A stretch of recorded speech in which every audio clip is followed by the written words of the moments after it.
to our October 13th regular meeting of the Traffic Safety and Parking Commission. We'll start with a call to order. Ms. Brewer, can we have a roll call, please? Yes. Commissioner Ng? Here. Commissioner Rebellos? Here. Commissioner Lee? Here. Vice Chair Israelit? Here. Chair Martos? I am here. Thank you very much. Next, we will move to the Pledge of Allegiance. Senior Traffic Engineer, Mr. Wong, would you mind leading us in the Pledge of Allegiance? Absolutely. All right. I pledge allegiance to the flag of the United States of America and to the republic for which it stands, one nation, under God, indivisible, with liberty and justice for all. Thank you. All right. I already went out of order. It's been too long. We will go on to item 4, the approval of minutes. For July 14th, commissioners, were there any comments or changes to the minutes from July 14th? Seeing no. All right, so then can I have a motion to approve, please? Move to approve. Thank you. Second, anybody? Second. Second, all right, motion to approve Commissioner Ng, second by Commissioner Lee.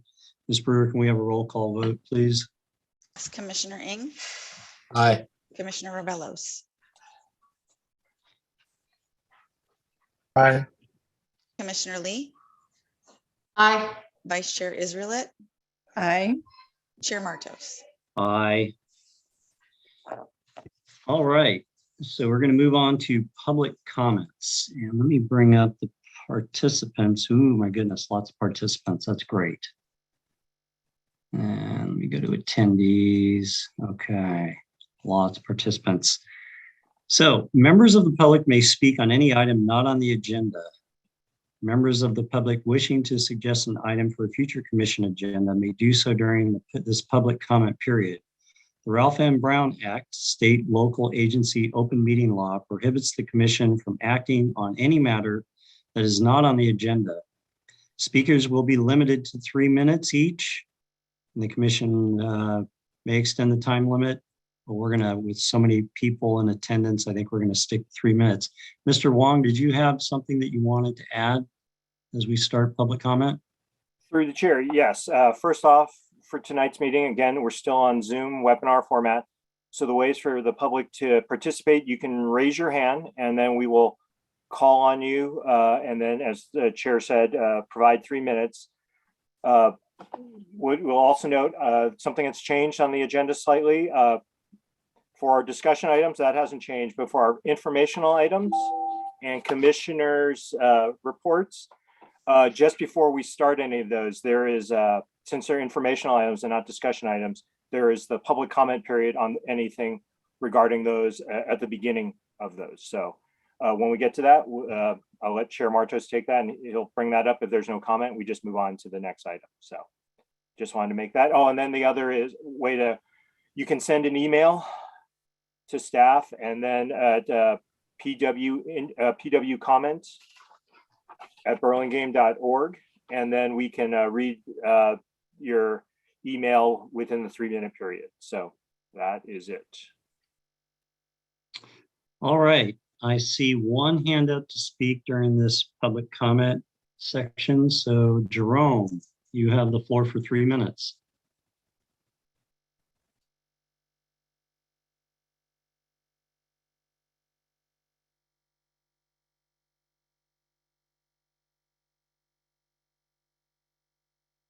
And we're not hearing you. You're still muted. There you go. Yeah. Thank you very much. Tonight, I'm speaking on behalf of John Fungi and the Knoll families. We've lived in the neighborhood 15 years, and our 2 families have owned properties on Alvarado, Benito, Adeline, and Columbus. 2 of our homes face Mercy, and the other 3 are less than a block away. John couldn't be here tonight, but he submitted his written comment for submission, and we hope the council reads it. In it, he identifies points asking why there hasn't been more input from other members of the neighborhood about this proposal. He also describes a very good solution which will take into account the traffic issues of the whole neighborhood and not just Alvarado. I attended the March meeting and was the only neighbor representing Benito. Unfortunately, the concerns of the Benito residents are not listed in the proposal that was attached to the planning minutes. The planning presentation submitted describes traffic problems experienced by the Alvarado residents, and the remaining pages of the planning presentation describes a solution for the Alvarado traffic problems only. I appreciate the Planning Commission's time tonight to make the following points on behalf of a Benito family. And here are some of the facts we'd like you to consider. Each day. Through the chair? I'm sorry? Sorry. This is the, we should have stopped you earlier. I wasn't sure how far this is the section for the public, just general public comments. The item you're speaking about regarding Mercy, the traffic calming efforts on Mercy. Yes, I am. That's the next item. I apologize. I thank you very much. We'll raise our hand later. Thank you. I didn't want to interrupt, but yes, you're absolutely right, Mr. Long. Okay, so these are 4 things that are not on our agenda, and the commission is not allowed to respond to your comments, but public, you're very welcome to speak up. The next person I see on the list is Constant Quirk. You have the floor. Thank you. Can you hear me, y'all? Okay. Yes. I live at 605 Lexington Way in Burlingame. I'm close to Dwight Road. Approximately, I don't know how long it's been. I think Andrew could tell me about more than a year ago, a traffic circle was placed on Dwight and Clarendon. And it has been the scene of many, many young people doing donut driving. We had a very bad accident around September, I think it was 25th. I'm not sure. I have another note here, but 4 students driving from San Mateo High School doing donuts crashed. I sent some photos to Andrew. He told me it was the first time there's ever been an accident there. And I want to say, Andrew, with all due respect, there's lots and lots of people that do donuts and it's just not reported to the police. I think this has become a magnet for kids from Burlingame High School and San Mateo High School doing donuts. This traffic circle is feet from people's front yards. It is not like the traffic circle downtown on California. It has become a magnet. Now, I have sent you an email and you told me this is temporary. And I ask you tonight, what is the meaning of temporary? Temporary, in my mind, is 6 months, and it's well over a year. I think something needs to be done for the safety of the people that live in this neighborhood. This is called a traffic calming, but it's doing the opposite with these young kids. It's just like Go Speed Racer here, and you can talk to any one of my neighbors. And by the way, I brought this up, Andrew, and I know you don't like me to do this, but I will say this. When you initially had this traffic calming meeting, this was called the Lion Hogue traffic calming. We are in Oak Grove, Burling Gables. We are not in Lion Hogue. And I remember you specifically asked me why I didn't go to a meeting. Well, I didn't go to a meeting. I did get a postcard. I don't live in Lion Hogue. So why would that matter to me? But guess what? It's right around the corner. It's feet from my house. So I would kindly ask you to table this and bring this up at another meeting because this is such a very unsafe thing that's going on here in our neighborhood. And that's all I'll have to say. Thank you for listening. Thank you, Ms. Quirk. All right, are there any other, saw a hand? Mr. Evans, you have the floor.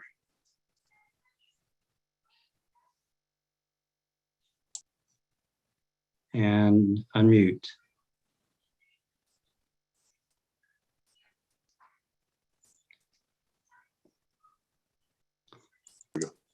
Can you hear me? Yep. Okay. Now, go ahead. So I sent a letter to the commission a couple of weeks ago with regard to the Caltrain crossing arms going down quite a bit and causing a lot of disruption in the city. Did you guys receive that? It was an email. You haven't received that. Okay, so Senior Traffic Engineer, Mr. Wong, do you guys note emails you receive that are supposed to go to the commission? It looks like a real easy way to send emails, and I followed those directions. I guess the question is, did you send it to, and this is just a clarification, not a discussion on it, our PW or general line, or did you send it directly to the Traffic Safety Parking Commission? No, I sent it directly to the Traffic Safety Parking Commission. That, well, look, they should have received it if it was titled to the group. Yeah, well, I'm not sure why it didn't come in there. Well, real quickly, there have been a lot of disruptions. I know they're working on the electrification, but there needs to be some sort of better coordination between the city and Caltrain, because they briefed the people a couple times that there's going to be disruption, but there have been several other disruptions. But pretty much all the gates go down on all the crossings, and then it's down 5 or 6 minutes. And traffic, particularly at Broadway in California, is just backing up horrendously. This has been going on for quite a while, and I'm sure it's going to continue.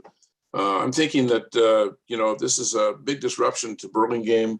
Emergency equipment needs to get across from the west side of Burlingame to the east side, and that can't happen when the gates are all down. I'm hoping that somebody is in contact with Caltrain and monitoring this, because my thought, if these past disruptions continue as the way they have, there needs to be some sort of penalties enforced on Caltrain for doing this. It's very disruptive to the city of Burlingame. Okay, just want to leave it at that. All right, thank you, Mr. Evans. Sergeant Perna, you want to mute your microphone? There you go. And is there any other, one more? Mr. Evans, your hand's still up. I don't know if you want to address the commission again. Nope. Okay, thank you. All right, I don't see any more volunteers for public comments, so I'll close the public comments section. And Mr. Wong, at this time, I know Ms. Segal-Michael wanted to ask if we can rearrange the agenda a little bit and let item 6B go before 6A. Is that still a request? It is, but I've also indicated that if, and maybe we can have a show of hands for the participants, how many folks are here for the next item that's on the agenda, the Mercy School related traffic. That was the one caveat. That, yeah, okay. All right. Got to get the folks home. 6, 7. Yeah, lots. So I will. Yeah, it looks like about half. Michael. But all right. Tried. All right, then we will keep the agenda as written. And Mr. Wong, Mercy High School related traffic calming effort. You give us your report. Sure thing. Thanks, Chair Martos. Let me just call it up. I'm assuming everyone can see. All right, let me close this. All right. Again, thank you, Chair Martos. Tonight, we're here to discuss the Mercy traffic calming, Mercy School traffic calming effort related to what's currently happening at Mercy. I understand that there's some development that might be going up there, but this discussion is only about what's currently happening up there. So I know the most of the commission, we've talked about this, and definitely the subcommittee, as well as some of the neighbors, I imagine, on here. But let me bring everyone up to date, try to get everyone up to date. Last March, we received a call from Mercy High School trying to help them address some of the traffic issues they've had up there. So through Mercy, they contacted residents through their next door, and we had a meeting out on the field there with several residents. We talked about it. They provided some feedback as far as some of the issues. With that feedback, we came back, and our Traffic Safety Parking Commission then formed the Mercy Traffic Calming Subcommittee. And then that committee, we worked together, developed some concepts that we put together. We wanted to show the neighborhood, and that's what we did in August. So myself, the subcommittee, as well as the Mercy staff, we met with the neighborhood and presented the draft concepts. Again, for discussion, we need a starting point. So tonight, for tonight's meeting, staff revised those comments, and we're asking for additional feedback from the larger neighborhood. So again, with that subcommittee, the subcommittee consisted of Chair Martos, Vice Chair Israelet, the head of school, Ms. Natalie Sirigliano Bronson, as well as myself. So moving on, at that meeting, some of the feedback we got was difficulty in accessing Alvarado when cars are parked on both sides. Again, pinch points due to the two-way traffic. Speeding concerns along Alvarado, Adeline, and the correction, yes, there were some speeding concerns as well on Benito. Crossing Alvarado can be difficult for pedestrians, as something brought up. There's a lot of vehicle queuing along Alvarado during pickup times and drop-off times. At the time, there was lack of traffic control at Adeline and Alvarado. There were some comments made about the better use of transit or alternative transportation out there. And again, what's happened with it, some of the conflicts out there between neighbors and Mercy traffic. The subcommittee looked at this, and they wanted to focus first on the morning drop-off, because that seemed to be where everyone's coming in at one time, as well as followed up by the afternoon pickup. And then lastly, we'll look and see how any changes we make, how they're impacted outside the school operating hours. So this one's kind of a generalization of what's happening, but the plan that was proposed, again, Adeline, Benito, and into school, maintain two-way traffic. The idea was to put a turn restriction coming out of the school and focus on having most traffic that we can control, since Alvarado is the direct route to school, having them come down that, making it a little bit more efficient, trying to pull some of the vehicles off some of the other streets. And then there's other things that we're proposing that will hopefully further pull trips off. So the discussion for the afternoon, the pickup period, was because maybe traffic died down, we can maybe consider having Alvarado go both ways once again. Maybe there's less issues with the pinch points. This next slide, we'll walk through it, but these are some of the ideas that we came out with, and that was shown to the neighborhood. We'll go through them alphabetically. First was A, starting here, Mercy, increase usage of existing shuttles, off-site satellite drops, and confirm the number of shuttles. So working with the school, they actually have two Mercy-only shuttles, one coming from supporting areas south of Burlingame, and the other supporting areas north of Burlingame, as well as there's a shuttle that the commute.org shuttle that takes folks from the Millbrae Transit Station all the way to the school. So that was one that we wanted to approach. Mercy to send out reminder notification to the student body regarding proper drop-off and pickup procedures. Again, this is a big point, something we can use to contact folks and make sure folks are aware of either whatever we do tonight, or not tonight, whatever we ultimately decide, the new routes to school, any turn restrictions, advertising remote shuttle stops. C, discuss the possibility of Mercy delaying their start time to differ from Hoover. Some of the comments addressed that there were cars going to Hoover on Alvarado, cars going to Mercy. This is when we touch with the school, but unfortunately, this is something that the start time isn't solely up to Mercy. It involves some of the other schools in the system, and changing that time would be more difficult than that because it affects more than just Mercy. Something else brought up was Mercy to consider queuing vehicles on site during the pickup period. We talked about this, and we'll talk about it a little bit more. So the idea of this is to be able to store some cars on site so folks that get there early aren't waiting on the street or waiting in the drive aisle. They're waiting in a parking area on campus. Mercy to reinstitute a traffic control officer.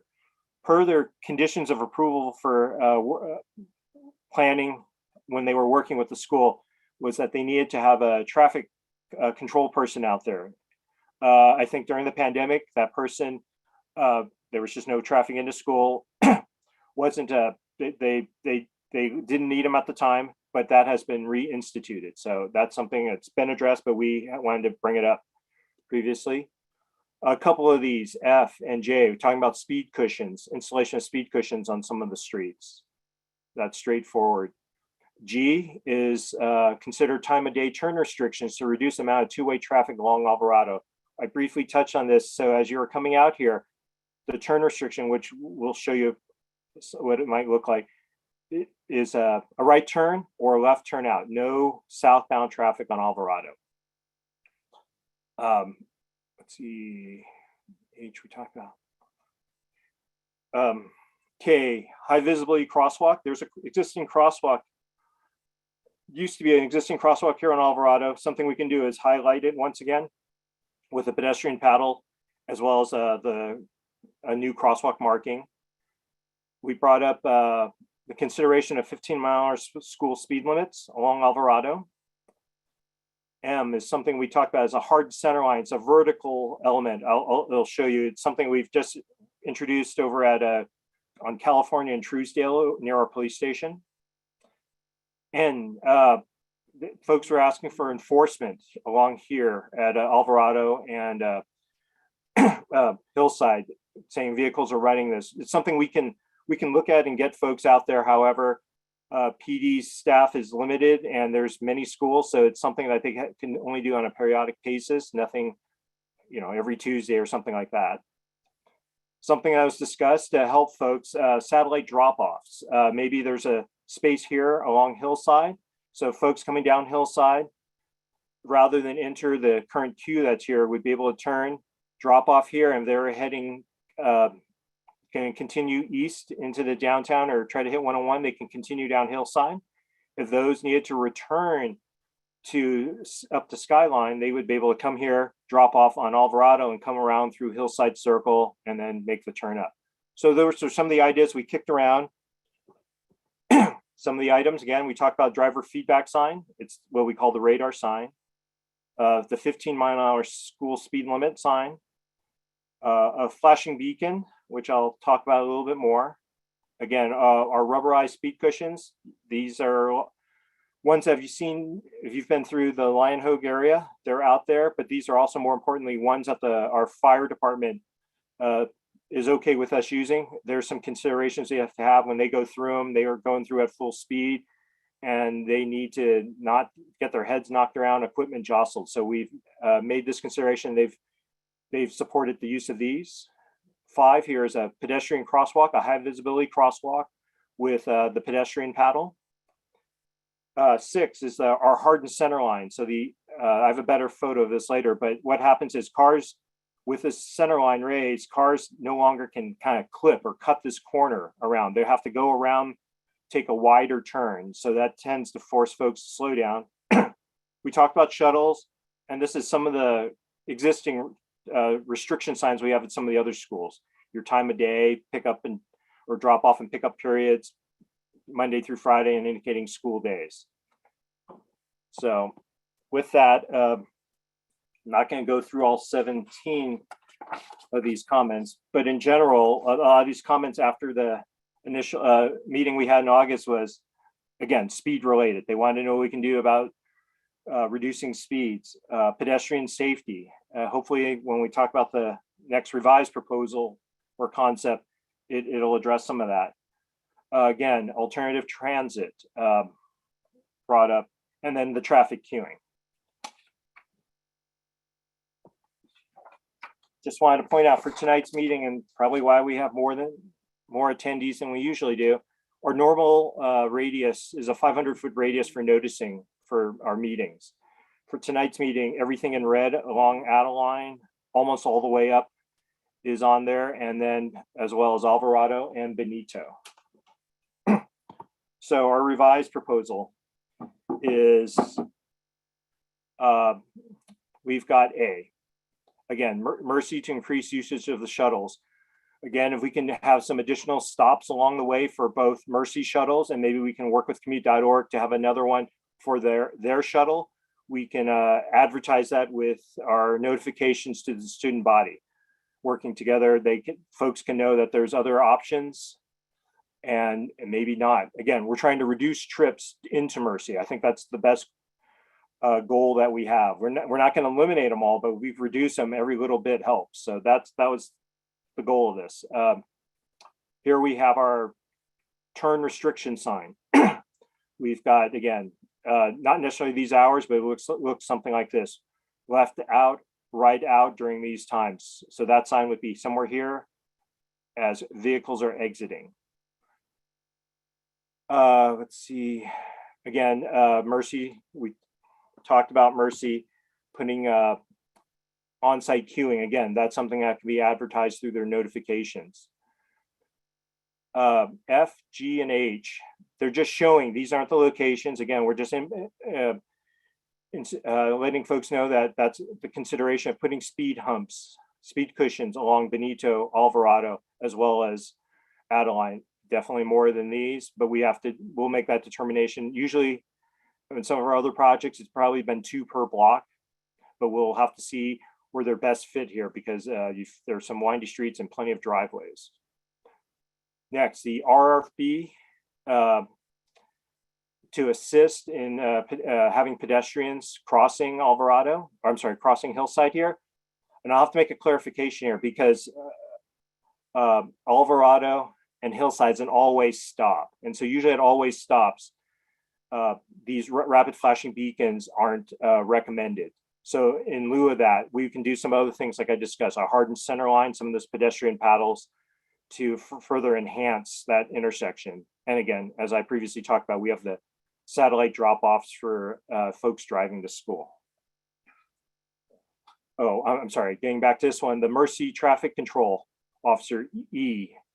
So the plan here would be to add additional person to act as a act as a crossing guard, working in conjunction with this traffic control officer. The idea would be, as the traffic control officer lets traffic into the school, at that same time, anyone that's queued here, they could cross the street and not have any. They shouldn't be impacting traffic going in. When traffic is exiting the school, these folks would be held at the corner, allowing these folks to get out. And then once again, it's switched to inbound traffic, those folks would go. So that would make that intersection a bit safer, and we don't have folks walking as a car is about to enter and just creating a little bit of queuing there. Let's see. So lastly, the next steps. Tonight, obtain feedback from both the commission and the neighborhood, the extended neighborhood. We would take that, revise these draft concepts, and then hopefully incorporate some of the feedback. And again, prior to any installation of these improvements, we would attain before and after data, so we can see, kind of try to get a measurement of how things are working. So with that, that ends the presentation.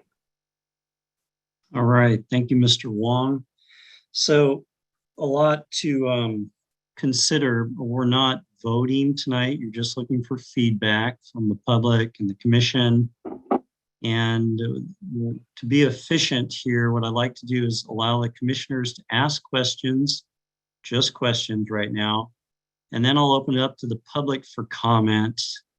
And once the public is done with their comments, then the commissioners can add their comments for the plans.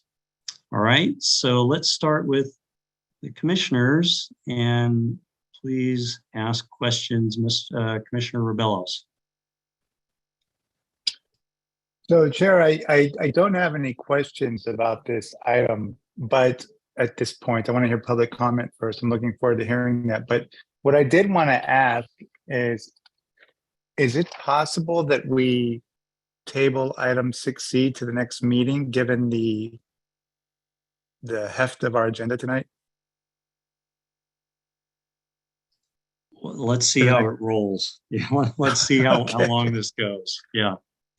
You know, we haven't had a meeting for two. I know that's so I was thinking instead of 3 2-hour meetings, this would be 1 6-hour meeting. But we'll see how it goes. Yeah. all right. I appreciate it. Let's revisit that. I will consider that. Let's revisit that at the end of this session, this section. Thanks, Commissioner Rebellos. Commissioner Lee, any questions about this topic? Yes, I was wondering if Mercy was approached about encouraging carpools to the school, both for morning and afternoon, and to do a carrot with if people carpool, some kind of carrot for the students or the parents, because I don't see carpool in this, and Mercy has like the addresses of where students live, and they could be paired or mated. Like you guys live within 2 blocks of each other, could you carpool? Has carpool been encouraged in any way? And way we did it in South School, at least for pickup, which I know is not as bad as drop off, but for pickup, the carpool students were allowed to be picked up first, and the single occupancy driver cars had to be picked up after the carpool cars were filled. So it encourages the students to tell their parents they want a carpool. Anyway, I just wanted to talk about carpool. Thank you. Mr. Wong, you want to respond? Or Vice Chair Israel, I remember we spoke about that. Go ahead. So through the chair, yes, that was brought up. Mercy said they do encourage their students to carpool. I didn't get the impression there was anything formalized and structured like that. And they did mention, potentially having some sort of carrot, like, a discount for that month of school or something like that. But it was just discussed, and there's nothing formalized at this point.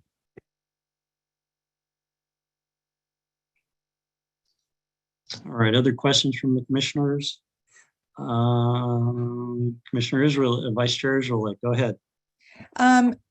Obviously, I was in on all this discussion, so I wanted you all to go first. But Mr. Wong, I think I just wanted to clarify when we talked about on-site queuing with Mercy.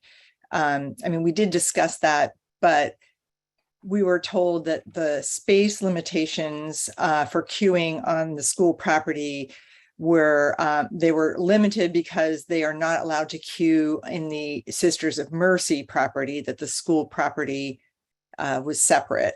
So I just wanted to bring that up so that everyone's aware that that's an issue. And then my other question was actually very along with what Commissioner Lee just said, like, has there been any talk about Burlingame, like how they would incentivize Mercy to encourage these offsite shuttles or carpooling? Is there any, I hate to use the word enforcement because it sounds, like a regulation, but, is there any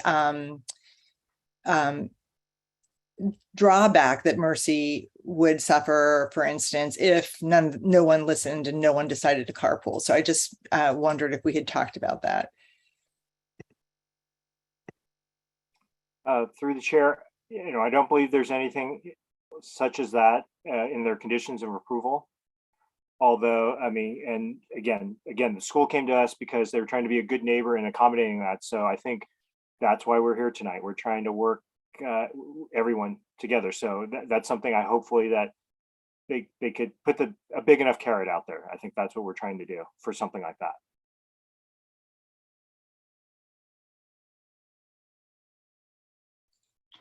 All right, Commissioner Ing, go ahead. Thank you, Chair. Quick question.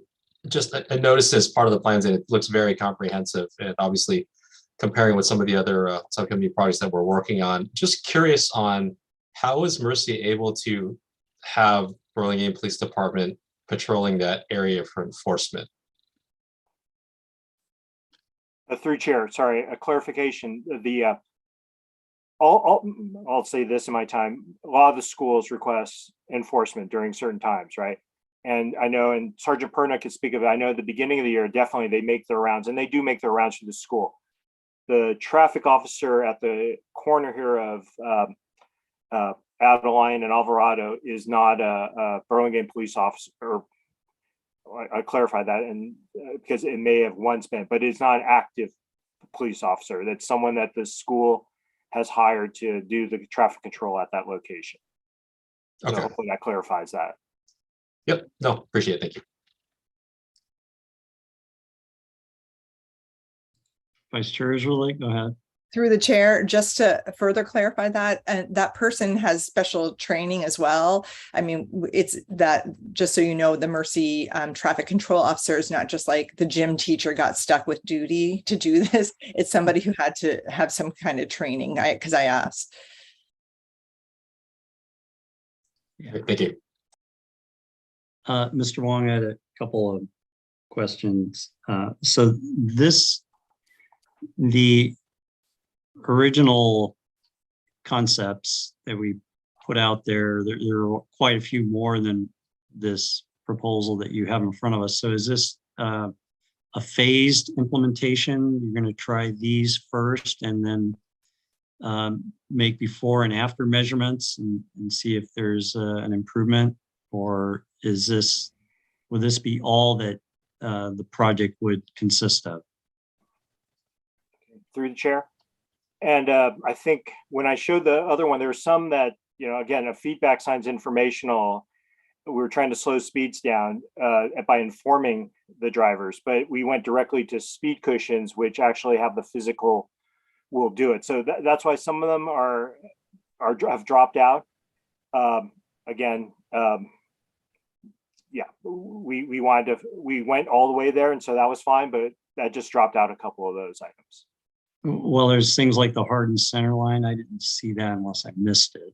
And through the chair, again, having a meeting with the neighbors in August, some of them indicated like the positioning of that, and even though we just put a couple in, it might impact the person's driveway there. So that's why we've removed some of those in consideration of some of those folks that might be impacted by that. And again, it's how they turn out, but that's fine with us, because again, the physical devices will probably have a bigger impact than some of the informational ones, but we usually start there. But in this case, I think this neighborhood felt strongly about going directly to some of the physical ones, and we're okay with that. Again, these are rubberized speed cushions.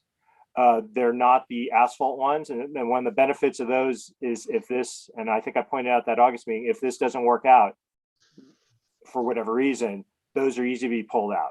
You can pull them out. And so the use of them in Lion Hook's been good, because we have gotten feedback. I mean, I think some folks would rather they be permanent, and maybe we can discuss that. But right now, we're working with our fire. These are the ones that they best support.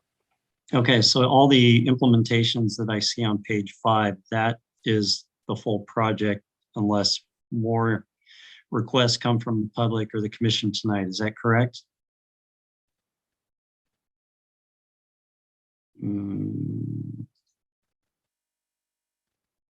Yeah, page 5. Oh, wrong presentation. You're way ahead of yourself. We may table that one. Mr. Wong, you're muted, just to let you know. I'm all over to the place. So page 5. This Yep, one. there you go. Yep. Again, everything that you see, however, as I mentioned, the speed cushions, we're just not talking about putting a speed cushion here, a speed cushion there, and speed cushion there. So we're talking about, again, a couple per block. So it's not showing all of them. It's showing the, I guess, types of improvements, but it's not showing the location of everything. So does that clarify it a little bit? Yeah, it's the what that you're implementing that I was curious about. So what was on page, well, one more right there. There's a lot more. No, go up. Go. There's a lot more stuff there that's not recommended for implementation in your other slide. And so, so it was already decided through the community and yourself or whoever that the rest of these things were not going to be implemented in this phase of the project, correct? Correct, but most of them, okay. We've got this feedback sign, the 15 mile an hour. We can still do those, but I think the physical traffic calming here will address these. Okay. I talked about, I talked about the hardened center line. Yep. That may have some impacts. And then again, this one could have been put in there, but again, it's as PD can get out there, the enforcement at the intersection. So. Yep. Okay. All right. So then I just wanted to let people know that the turn restriction is just, we were just discussing it in the morning, not in the afternoon. So, and that's because of the urgency of traffic going into Mercy. In the mornings, there's a little more time, slightly more relaxed in the afternoons, but in the morning, that turn restriction is the only time that we were recommending to do that. So I just want to be clear on that. It's not the afternoon traffic. Okay. Commissioner Lee, your hand is back up. Go ahead. Yes, thank you, Chair.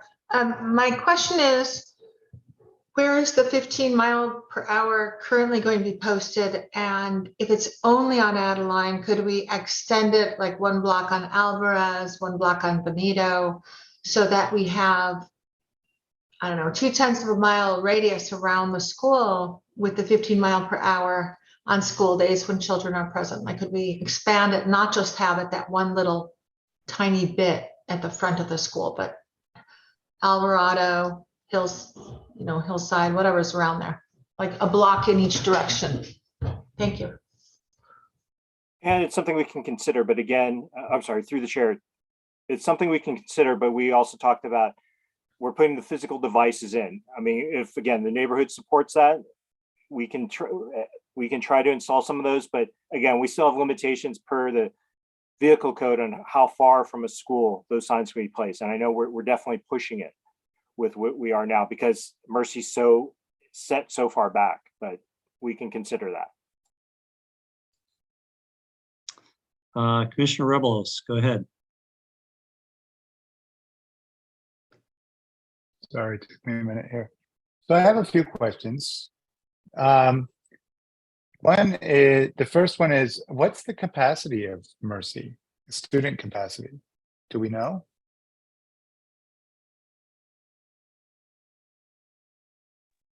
I do not, but I believe, hopefully she is still on. We can try. I mean, approximate would be fine. It doesn't have to be. Yeah, we have the head of school. She is attending. She is at tonight's meeting. And then I also, I got, and maybe we can talk a little bit more about the, they can talk a little bit more about the carpool efforts and working the shuttle. So if she is okay, I'm going to unmute. Oh, I guess she's already.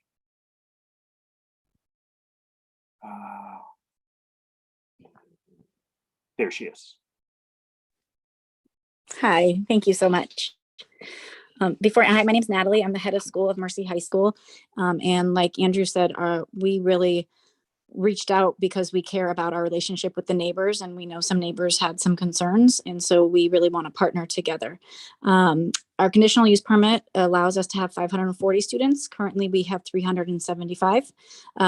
We do have a formal carpooling process where in the beginning of the years, families are encouraged to carpool. They're asked to fill out a form stating if they would like to be included on the carpool list and if they'd like to look at carpool. And then we send out carpool information based on location of driving. And we know that a number of families create carpools based on that. In addition to the shuttles that we have with our own shuttles and our shuttle with the city of Burlingame, we also started a bus program last year that picks up in San Francisco and Daly City. So we've significantly increased the amount of students that are taking transportation. And we have seen this year. We were happy to see that more families seem to be interested post-COVID in transportation because that was affected the last 2 school years. So we are seeing that more families are taking that. We have had some internal conversations of different carrots that we can have to try to encourage more families to continue to take the bus and shuttle. And we are happy to continue to offer the shuttle and bus. And every year we try to offer an additional shuttle for our coast students, but the parents continue to prefer shuttle or carpooling. So, you know, Mercy High School, I know there's been different relationships, different heads of school and leaders over the years. We really want to partner with our neighbors. We are willing to, attempt anything that the city recommends.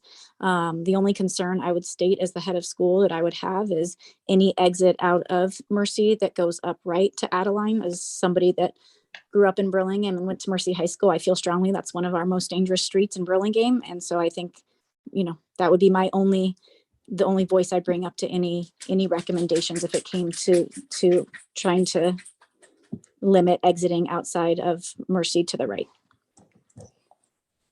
Thank you. So I have a handful of additional questions. Go ahead. The turn restrictions in the morning, can I see where that is again? I wasn't clear about where the turn restrictions would be. The turn restriction, through the chair, the turn restriction sign would be as you exit Mercy, limiting the turns there. So it would be for the vehicles exiting the campus. Exiting the campus. Only in the morning, okay. And then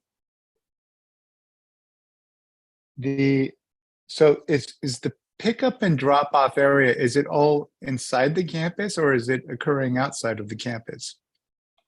It's all occurring inside the campus, okay. On the main entrance on Adeline. And then one more question, and this is probably for you, Andy. So you mentioned the radius around the school and the limitations of signage. How does that affect adjusting speed limits in the neighborhood outside, beyond the school zone, the school radius? And how does it affect other traffic controls beyond the school zone? So I understand that, for example, what I think you're saying is that, so for example, where you have a 15-mile-per-hour restriction when children are present, that can only be applied within the school zone, the radius. But is there anything that is preventing us from saying, lowering the speed limit to 15 miles per hour beyond that radius, just to bring down the speed? If you could elaborate on that, I would appreciate that. Through the chair. And it's an interesting point you bring up because Sergeant Perna and I have talked about speed surveys in our jurisdiction, as well as we've talked to Caltrans. Right now, and Commissioner Lee's aware there's AB 43 that's going to allow cities greater flexibility, I would say, to lower speed limits.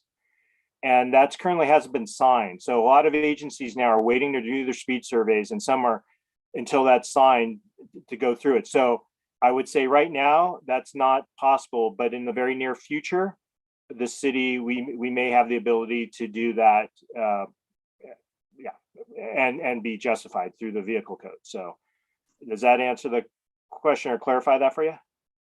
It does in regards to speed limits, but what about other potential, be it slow for children signs or caution pedestrians, slow traffic ahead.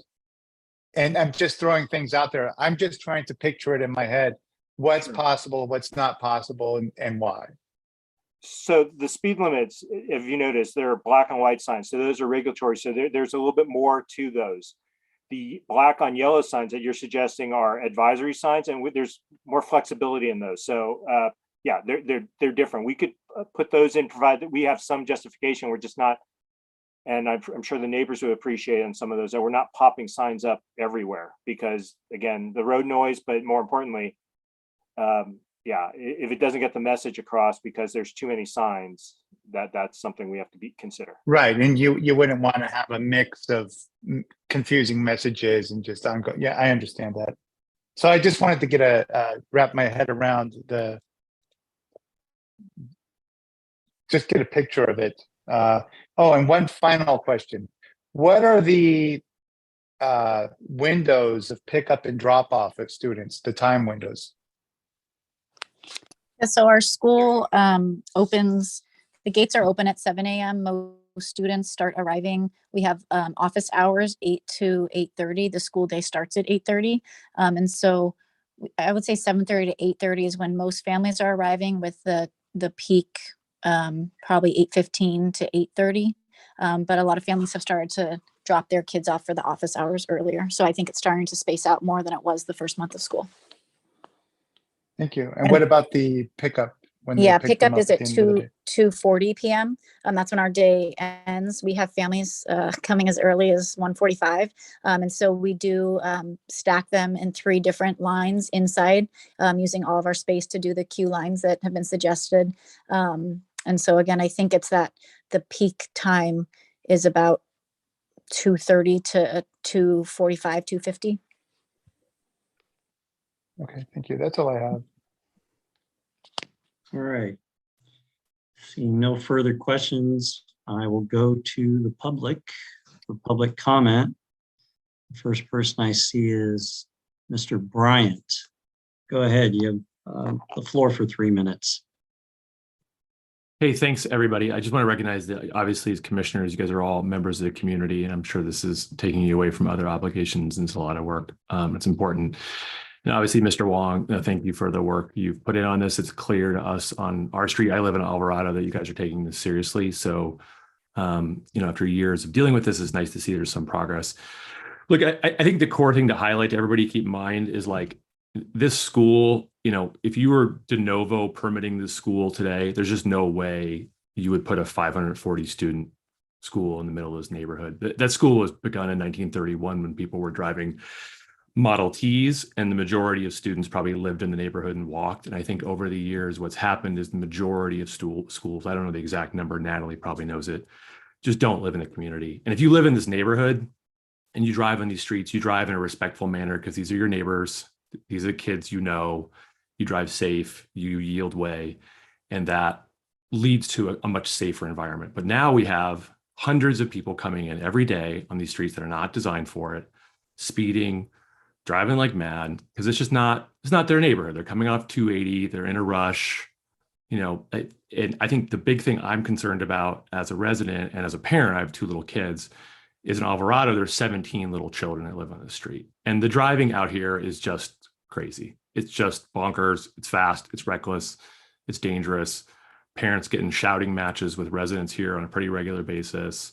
And it's just not safe. And I would just encourage you guys, as you think through this, just to try to come up with ways that can just maximize the safety for the community. Because it's not just the 17 kids, all the other kids who are walking to Hoover. And I think, you can talk about speed limits and stuff, but enforcement's an issue up in this area. The stop sign at Hillside at Alvarado, no one ever stops at that. You can just sit there for a while and watch what happens. I would just really encourage you to focus on things like speed bumps and others that can really just slow down the rate of traffic. I know at times there's been discussions about one-way streets. I think that, or having parking only being on one side of the street. I know that's not on the list today, but I think solutions like that could actually make it worse in terms of increasing speeding, not slowing it down. But like the core problem at the end of the day is these streets here are just not designed to accommodate hundreds of people coming in and out. There was a time in this community when probably most of the girls who went to that school lived in walking distance. And I think it was just a very different,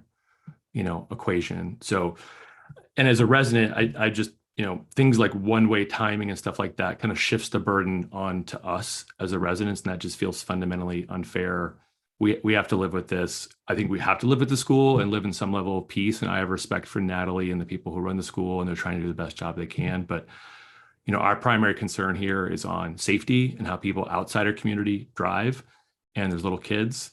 And it's a pretty serious problem. But again, I just want to thank all you guys for putting time and effort on this, and that we're making progress. Having spoken to a lot of my neighbors, again, I'm sure you hear from some tonight, like I think there's a lot of support around speed bumps, centerline dividers, things that will just physically slow drivers down, make them more conscious, get them out of the zombie mode when they're speeding down hillside, to just be a little bit more respectful, a little bit more careful, and a little safer to the people. And frankly, like little children, I have an 8-year-old daughter. I have a 4-year-old daughter. I worry that they walk out in traffic one day and someone's just driving down the street at beyond safe speeds and are in danger. And I think it's a constant worry of every parent on the street. And I think the solutions, some of them have been discussed, like make a lot of sense to us. Others, I think we have big questions about. And again, I just encourage you guys to think about safety.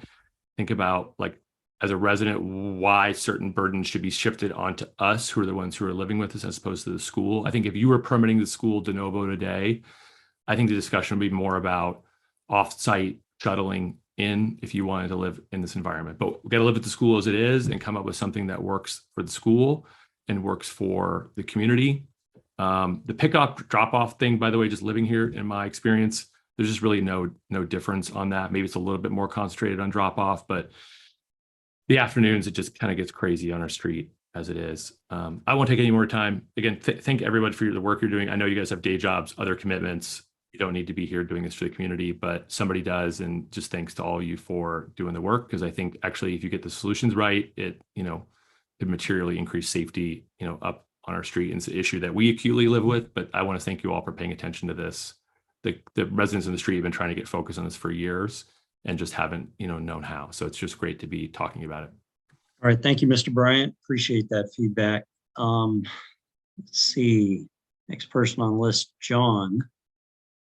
You have comments, and let's keep it to about 3 minutes if you can, please.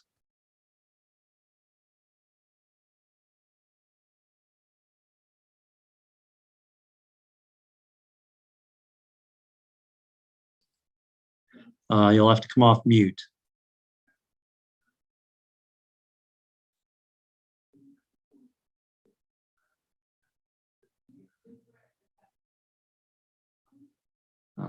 Okay. Tell you what, we'll come back to you, John. I'm going to go on to, oh, there you go. All right, he's off mute. Okay, you have no, you went back on mute. All right, well, we'll come back to you. Pamela or Paul Lawrence, you have the floor. Hi, There you go. Hi, thanks for all the time. I will make my comments quick, like the southbound drivers on Alvarado Avenue. That's a little joke. I echo Colin's sentiments. I really think the issue is around speed control, not necessarily traffic volume. I sent my comments to public comment earlier this week, as per the flyer. My point that I just want to make is that Alvarado is not flat. It is a hill. The apex is at about 1450, which is about 2/3 of the street, which is the crest of the hill is about 1/3 away from the Mercy entrance. That means that the remaining 2/3 is traveling southbound from 1450 Alvarado to the intersection at Hillside and Alvarado is downhill. And that's where the speed problem happens. So I really support speed bumps and speed humps, speed cushions, whatever Central County Fire approves of. I like the ones on Dwight. I think those are great, and I would like to see more of that. My last point is that it's not so much about preventing drivers going into and out of Mercy because there are people dropping off and then exiting again. And it's the parents who get their kids to school on time and then speed down Alvarado to get back up to 280 to get to where they're going. So I would look at the ratio of cars that are coming to Mercy and drop off in the morning and staying and parking there versus exacerbating the traffic on the street. So that's it. That's all I have to say. All right. Thank you, Mr. Lawrence. Let's see, John, were you able to unmute?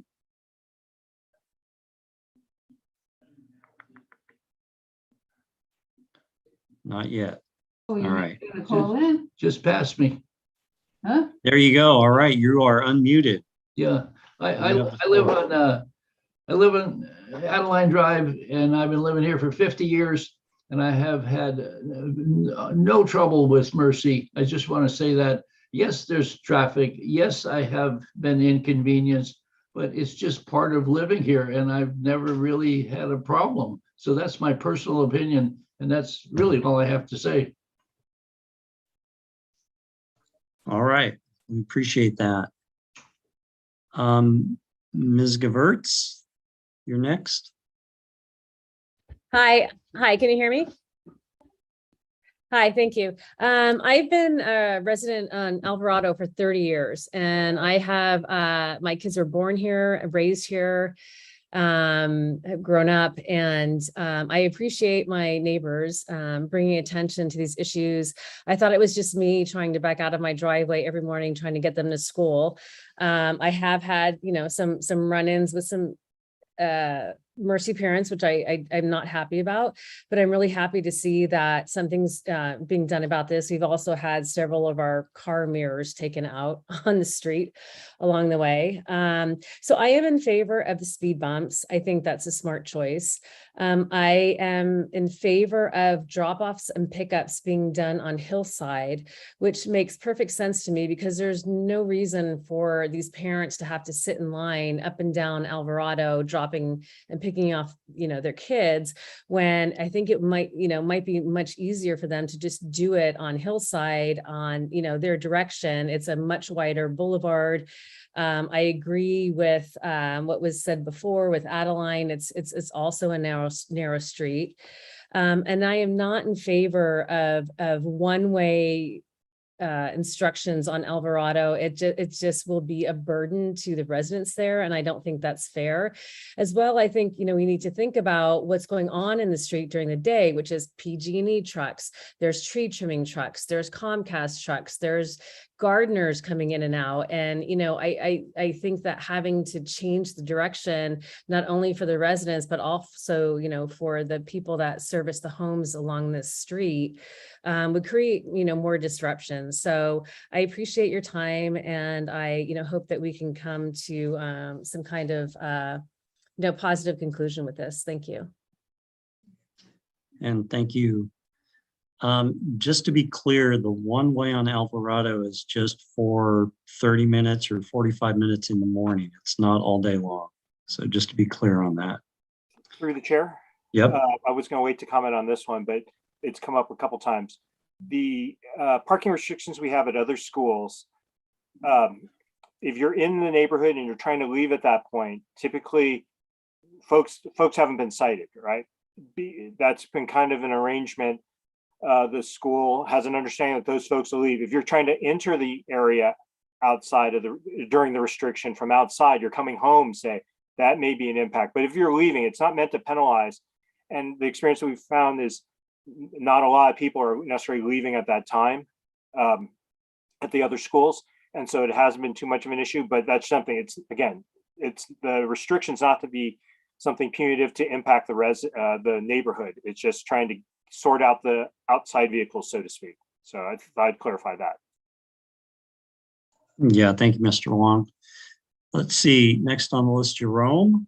Yeah, we heard you a little bit earlier. You can go ahead and have the floor again and share with us your comments. I think they were for Mr. Fungi and the Knoll family, if I'm not mistaken. I apologize about jumping the gun there, but no worries. It's been great hearing the other comments. I agree with John, who's been on Adeline for 50 years. We've had such a great relationship working with Mercy. Twice a day, a miracle happens. 420 students deposit themselves at Mercy. Staff, students, preschool, the tri-school kids. In 50 minutes, they make that happen twice a day. Within 50 minutes, students come from El Camino. They come down from 280. My concern about your proposal is that you're only looking at the traffic coming from 280 down Hillside, down Alvarado.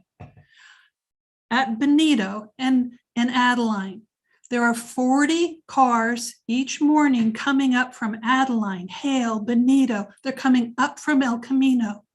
By doing the changes you're making, there are going to be conflicts in that area that our little street can't handle. After our first meeting, I tried to discuss it with Engineer Andrew and Councilman Browrig. Our street has a crest, that's a blind crest, and it's the narrowest street. That one point is the narrowest street of all the streets feeding to Mercy. It's narrower even than Hoover and Columbus. It's narrower than Hale and Poppy and Alvarado. And what we're doing is at the peak of a crest, a blind crest on Benito, we are now doing two things. We're having people coming from Hillside down Benito, making a left on Adeline in the morning. That will not be good. And then coming around and cresting there.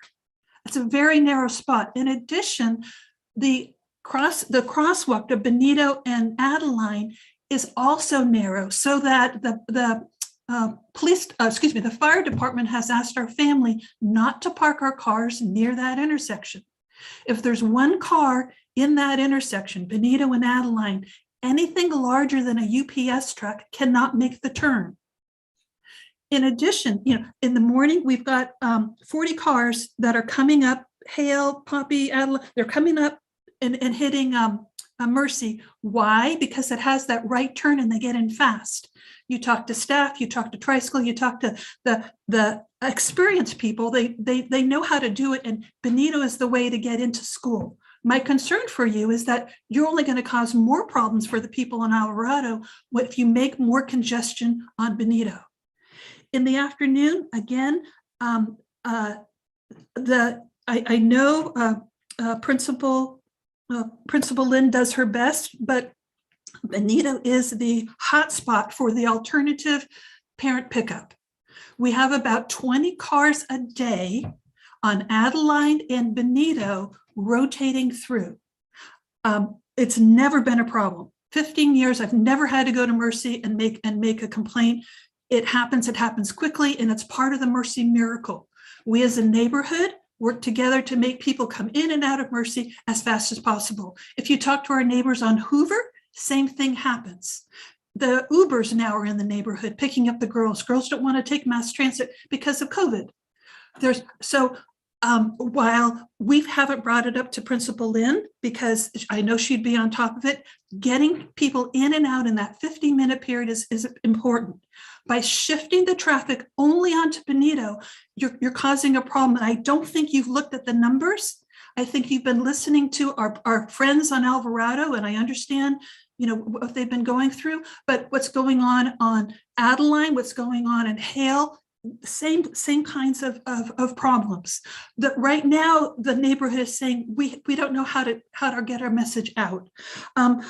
Also in the afternoon, there are a lot of pedestrians. You have the parents walking up to get Hoover. You have at least 25 to 30 Mercy girls, lovely Mercy girls, walking down to their homes or to mass transit. They don't need to have more traffic on Benito as we have this massive pedestrian traffic jam.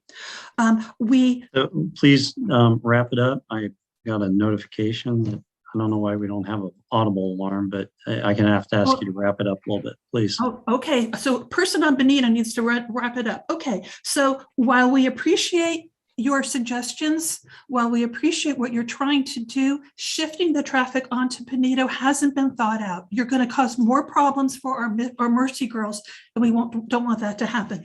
All right, thank you.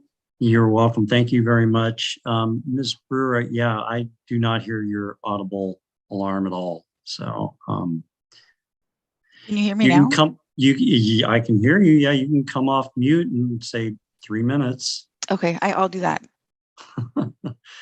All right. So we still have several more people that want to speak. Mr. Doyle, you're next. Hey, can you hear us okay? Hi, this is Betsy. So we live on North Adeline above Alvarado. And I just want to emphasize, like many on the call, I'm a mom of 2 young children, and we walk to Hoover every morning through the intersection of Adeline and Alvarado, which I think, as Natalie said earlier, turns out is one of the more dangerous corners in Burlingame. And I'll also just note that when we do have to drive, because sometimes there's just so much traffic, we can't even really walk down. It's pretty dangerous to pull out just because of the speeding that several others have mentioned. And we were actually rear-ended with our kids in the car last year by a parent speeding down the hill for drop-off. So have sort of a personal recent lived experience with this. I'll say that the crossing guard that's been put in, I just want to say, is great. Like, he is truly the best, is such a nice guy. We're so grateful for him. And it's like a bright spot every morning to give him a wave. So want to just appreciate the solutions that have already been put in place. But also that when he's not there, it is like complete chaos.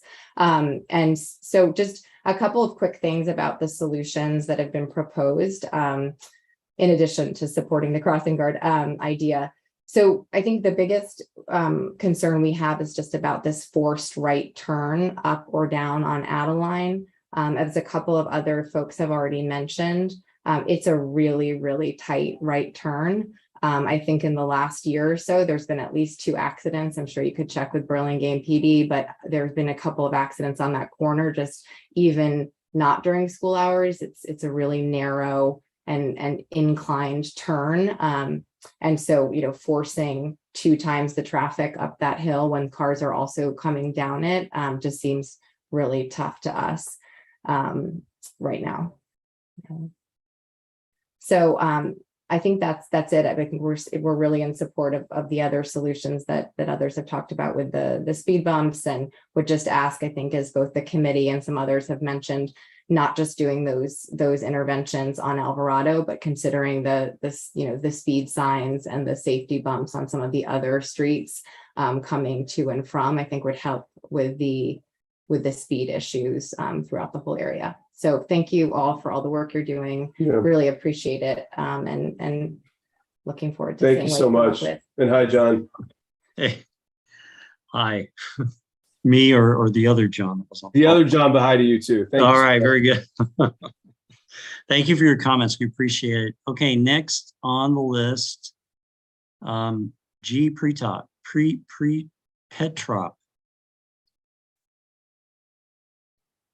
Sorry if I botched your name. Go ahead.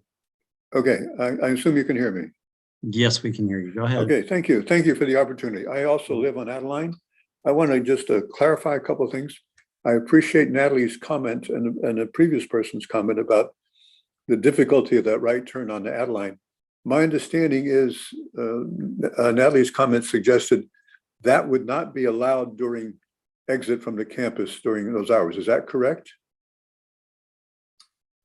Through No. the chair. No, that movement, as we're talking right now, the restriction would be a through restriction onto Alvarado exiting the school. You would be able to turn right or turn left, up or down Adeline. So upon exiting the school, that sign would allow you to turn right and go out Adeline. That is correct.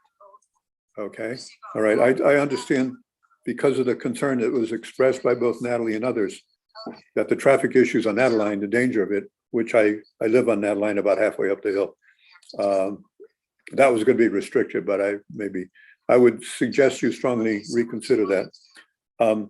Second point I wanted to ask is the area of Adeline, just outside of the school to the right, on the west side, is actually the law enforcement is through the sheriff's department, because we're not in the city of Burlingame. Has there been consultation with the sheriff's department about any of the enforcement issues that are being discussed here? Through Chair, we have not. That's an excellent point. We will take that into consideration. Because they operate now out of Millbrae, as you probably know, and they're the ones responsible for traffic enforcement up our way. And so I think that ought to be looked into. The other concern I have is that there's a lot of attention being given to the funnel point of the corner of Adeline and Alvarado, where people come in and out of the campus. But there are other entry points to the campus. And over the years, I've been here over 40 years, not as long as John, those points were more used. And now I understand the only use of them is via the shuttle bus that comes in off of Hoover and comes into the campus. But is there any way, and this is a problem for Natalie, I understand, that those points on the campus that exit to a street can also be used and adjusted so that they can funnel traffic in and out of the school. And I realize they're getting into other who owns what property issues, and that's conflict. But in the past, that was helpful in dispersing the traffic in and out. So I don't know if that's an issue. And I'm sure it's an issue, and I understand the confusion in dealing with it, but I think it was used in the past when the traffic situation wasn't as severe. And that's it. So thank you for listening. All right, and thank you for your comments. Let's see.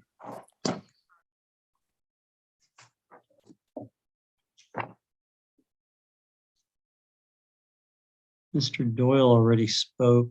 That was Bessie. So Randy V, you have the floor. Go ahead. Hello, can you hear me? Okay. Yes, we can. So name's Randy Vandenbrink. We live across from the island at the end of Alvarado, the temporary island, by the way, when it was first put in. And I have a couple comments. First, the right and left out of Mercy, I totally support. I think it actually should be both morning and afternoon.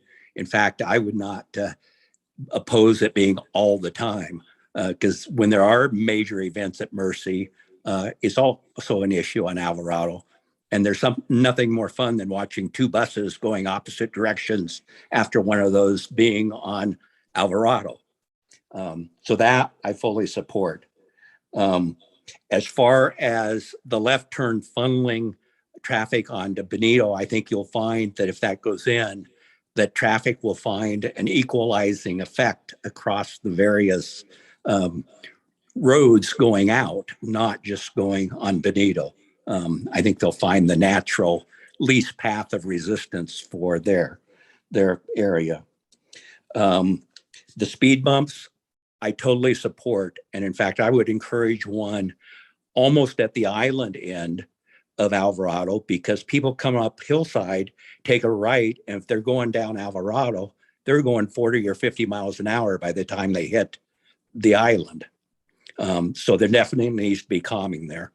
I do thank Andrew for, I think, listening to me on the hardened stuff at that corner, because I think if there were hardened dividers in there, I know it would help channel traffic, but I don't think I or my neighbors could get out of our driveway with that without running over them. So to me, that is a no-go.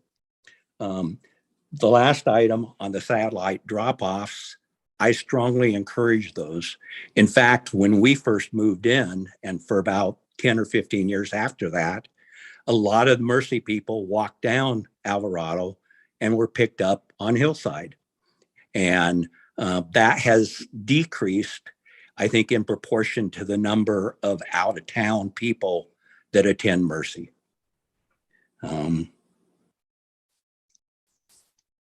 And I think that's the majority of my comments for now. Thank you. All right, thank you. We appreciate those comments. And I see Vice Mayor Brownrigg, you have the floor.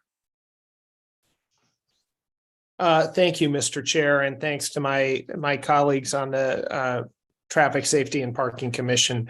I speak not as a councilman here, but as a neighbor and somebody who routinely drives up Adeline and then over on Alvarado to get to 280, which is, you know, our pattern of Alvarado. And I want to thank, I'm going to be brief. I want to thank all of you as Mr. Bryant did for the work. And I want to thank the city for taking this seriously. I want to assure the public who cares very deeply about this, many of whom are on this call, that we will find a way to make things better.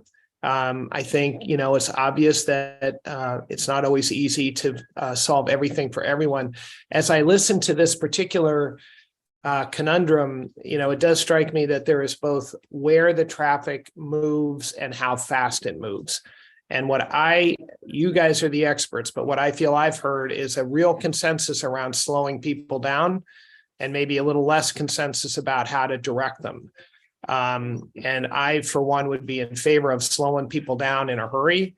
And if we need to think harder about how to direct people, taking our time to do that. But slowing people down immediately adds to safety. And I know I really speak as a neighbor, and I know Commissioner Israelit is also a neighbor.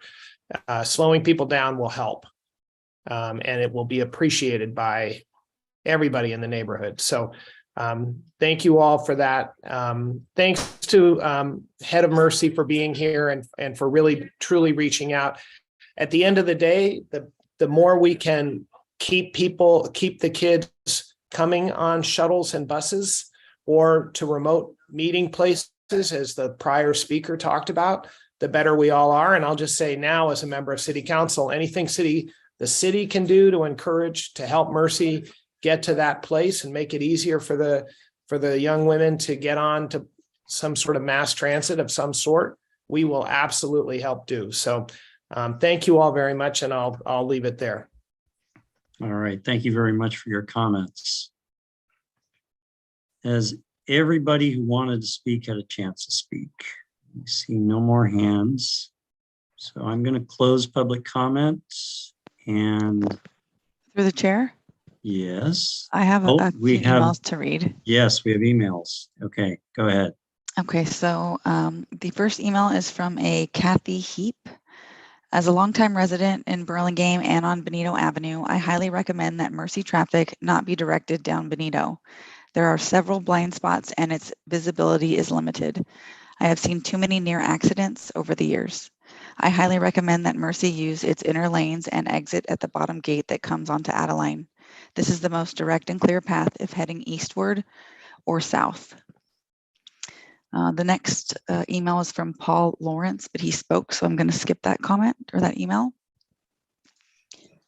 The next one is from a Paul Denning. I live on Alvarado Avenue and would just like to say that I support any reasonable plan to calm, reduce, or at least maintain the volume of traffic on our street in the morning and afternoons. Over the last few years, I have had my side mirror of my car destroyed by hit and run drivers on this street. Although I can't attribute these incidents directly to Mercy drivers, the volume of daily traffic has increased due to the school. I have reduced the number of vehicles I own and no longer park any of my vehicles on Alvarado because of this. I applaud Mercy in working with the neighborhood to come up with a solution that works for everyone. Next email is from John Fungi. He says, I live at the targeted area affected by Mercy High School. I have the following bulleted comments for your consideration. The public meeting notice that I received this week in the mail states that both TSBC Subcommittee and Mercy High School have been working with the neighborhood. I wasn't invited to any of these working sessions, and with such a small targeted area, would have appreciated being informed to participate. My neighbors have also expressed a desire to have participated in these meetings and also didn't receive any notification that they were occurring. Please include me in future meetings regarding this topic. As a longtime resident, I have personally witnessed what works well in the morning drop-offs and afternoon pickups at Mercy High School. A combination of quality Mercy traffic control personnel outfitted with a large, slow sign to catch the eye of rushing parents and students with the occasional enforcement ticketing by the Burlingame Police Department will go a long way to solve the problem. Currently, the Mercy traffic parents and the Mercy traffic parents sorry, I missed the line. Traffic control individual that works the morning drop-off is ineffective without any visual aids, doesn't command the respect of either students nor parents, and sometimes will need to get out of the way so as not to get run over. The proposed physical wayside improvements will only degrade our single-family neighborhood and turn it into a commercial thoroughfare. The current plan to send traffic up Benito Avenue is dangerous, as you'd be sending rushing parents and students into a blind vertical curve. I propose that the Burlingame TSPC consider expanding the Mercy traffic control personnel for morning drop-offs and afternoon pickups with properly outfitted personnel to also include the Mercy traffic entry points off both Hillside, Alvarado, and Adeline. Please do not approve physical wayside improvements. It's a hands-off proposal that will only degrade the neighborhood. The answer is having enhanced quality traffic control and enforcement to quickly change behavior. I am on a previously scheduled vacation with limited online access. Otherwise, I would have attended this meeting. And the last comment looks like it is from Leslie Beatty. I am commenting as a citizen, not in my capacity as a member of the Bicycle Pedestrian and Advisory Committee. I am familiar with the Mercy High School traffic because I encounter it every morning coming down Adeline as I bike with my 10-year-old son to Lincoln Elementary School. There are far more cars on Adeline than there ever were in past years, which has impacted our ride to school. Namely, cars are now turning left onto Balboa Drive as they cut through to avoid waiting to turn left on Balboa Drive. This impacts the large population of Lincoln Elementary School families who use and cross Balboa to get to school. It also explicitly goes against the Lincoln Elementary School traffic plan that seeks to have traffic going one way as part of a school drop-off and pickup. At the risk of sounding like my mother, surely high schoolers are capable of walking or biking by themselves some distance to school. The satellite drop-offs seem like a good idea, but it would also be great if Mercy would encourage its students to walk and bike when possible.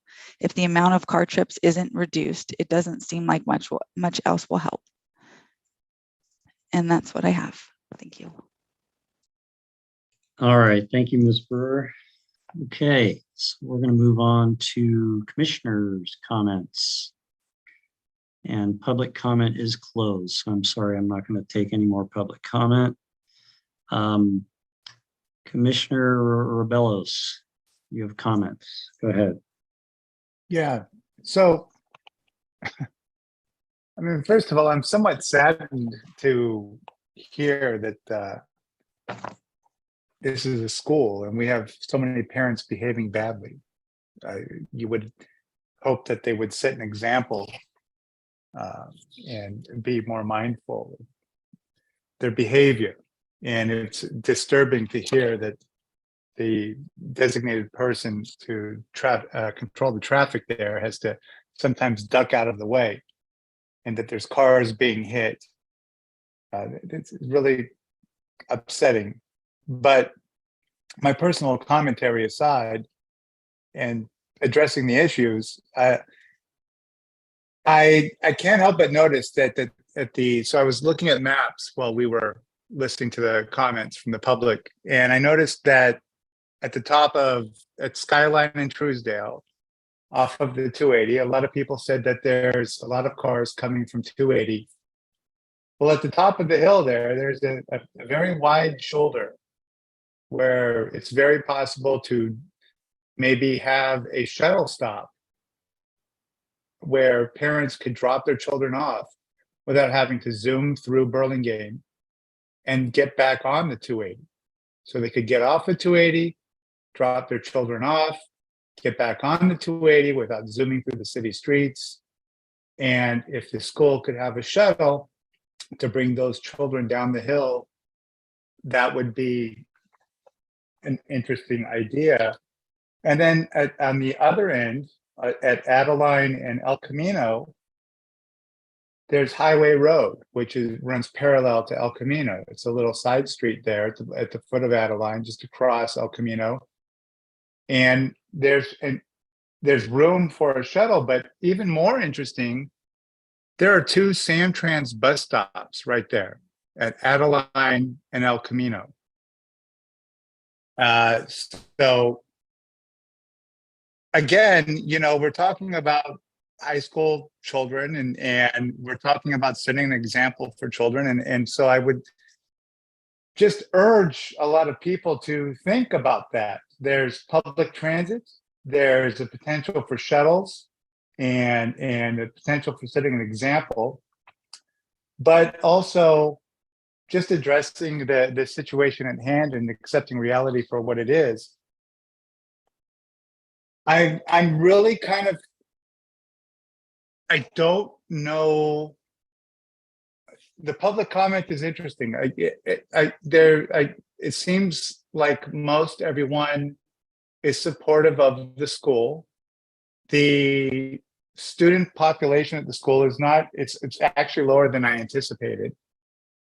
So I think and again, this isn't an action item, so there's not going to be a vote by us or a motion, but what I feel is that I'm not sure how much Burlingame can do, and I feel like there's more that the school and the parents can do than what Burlingame can do. And I would just urge everyone involved to pursue that path as far as they can before Burlingame has to build infrastructure to control those roads. But I do really appreciate Mr. Wong's, I asked earlier a lot of questions about where we could put signage and what kind of infrastructure we could put in, and I do believe that it's important that we protect the children that live in the neighborhood. I also believe that it's important that we look out for the children that are attending the school. It's a high school, but they are children. But speed limits to me are a big thing. I like speed humps because that will slow the cars down. Maybe the turn restrictions I haven't been able to wrap my head around, because I think I'd have to visit the site to really understand that. But I think the people in the neighborhood have voiced their opinion. I think we have to respect that. And I think me personally, I expect more from the school, and I expect more from the parents whose children are attending the school. Those are my comments. All right. Thank you, Commissioner Rebellos. Commissioners, others? Other comments? Commissioner Lee, go ahead. Yes, thank you, Chair. I have a few comments. Like Councilmember Brownrigg, I also felt that there was big support for reducing speed in the area and for speed cushions to be installed in the area. That felt very heavily with most of the people. I did feel it was split on the new configuration of traffic. So perhaps if we were able to slow the traffic in the whole neighborhood, that would be very helpful and maybe wouldn't need to reconfigure. Perhaps go back and look at that after the traffic's been slowed in like a quarter-mile area. I also thought I heard, and I might say this wrong, Mr. Getrup, and Kathy Heap both suggested that the school allowed access through other gates so that the hot spot isn't as hot, the main entrance where the cars are going. But I feel they could allow access for bikes and pedestrians from other gates away from the main motor vehicle entrance. That would greatly help people. And then if parents chose to drop off in satellite locations, the child would be safely away from the cars and the main traffic, and they could just walk in the side gate and take a path over the grounds to the school. So I think that would be brilliant if the school could start to open some side gates. And I don't mean for motor vehicles, there might be a problem, but for pedestrians and bikes to be able to get in there. Then the other thing was, I wanted to thank the committee and the staff. I thought you did a really good job. I thought it was a great presentation, really good. we're close. I would like to see a little bit more Benito residents being outreach too. But other than that, I think it's really a fine presentation. So thank you. Thank you, Commissioner Lee. Vice Chair Israelit, I saw your hand up next. Go ahead. Hi. So obviously I've been working on this with Chair Martos and Mr. Wong, but you know, there's no perfect solution, and you sort of evolve in your thinking about it when you hear other viewpoints. So I just had a couple comments, and the previous commissioners who spoke are so brilliant. They already hit half of them. But I agree. I agree with Commissioner Rebelos. You know, it seems like the burden shouldn't be entirely on the city of Burlingame to solve this problem, because this is a private school where we have obligations to keep children safe, and private school children safe. But, you know, I think that it can't just come from us. And I think Colin Bryant had said it well, that, you know, almost every child that goes to this school needs to be driven in or transported by a vehicle because of the distances. So it's a little bit maybe different than it had been in the past. Commissioner Rebels, I really agree. I had thought the same thing. A shuttle that picked up at Skyline, where there's pretty minimal traffic in the morning, very broad road, some very safe areas that we could maybe even pave a shoulder and make it safer. I like that. And I hadn't thought about Highway Road, but that also is a great safe option. Although there is already a shuttle that picks them up, can pick them up at the BART station and bring them. But still, you know, I like that. I also really like the idea of a satellite drop-off spot at the Hillside Circle. And I've talked about this before because I'm kind of a history nerd, but there used to be a tram that would come up Hillside and turn around at Hillside Circle and go back down for public transport. So there is actually even still a little brick benched area. I believe it's even covered.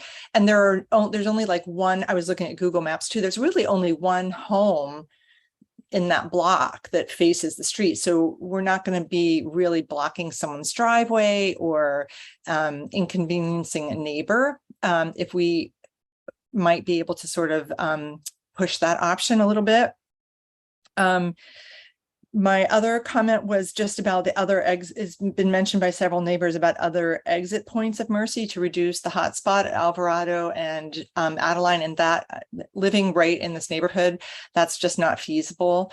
There's a side entrance where there is no intersection, no crosswalk, poor visibility. So that would be very poor. And it also goes to like a delivery dock.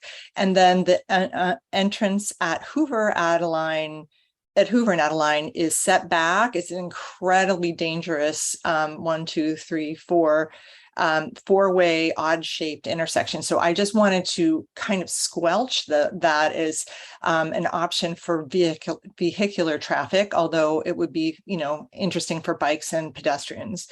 And then my last comment is just, you know, I had been really excited about the idea of one-way traffic on Alvarado as a solution to the congestion.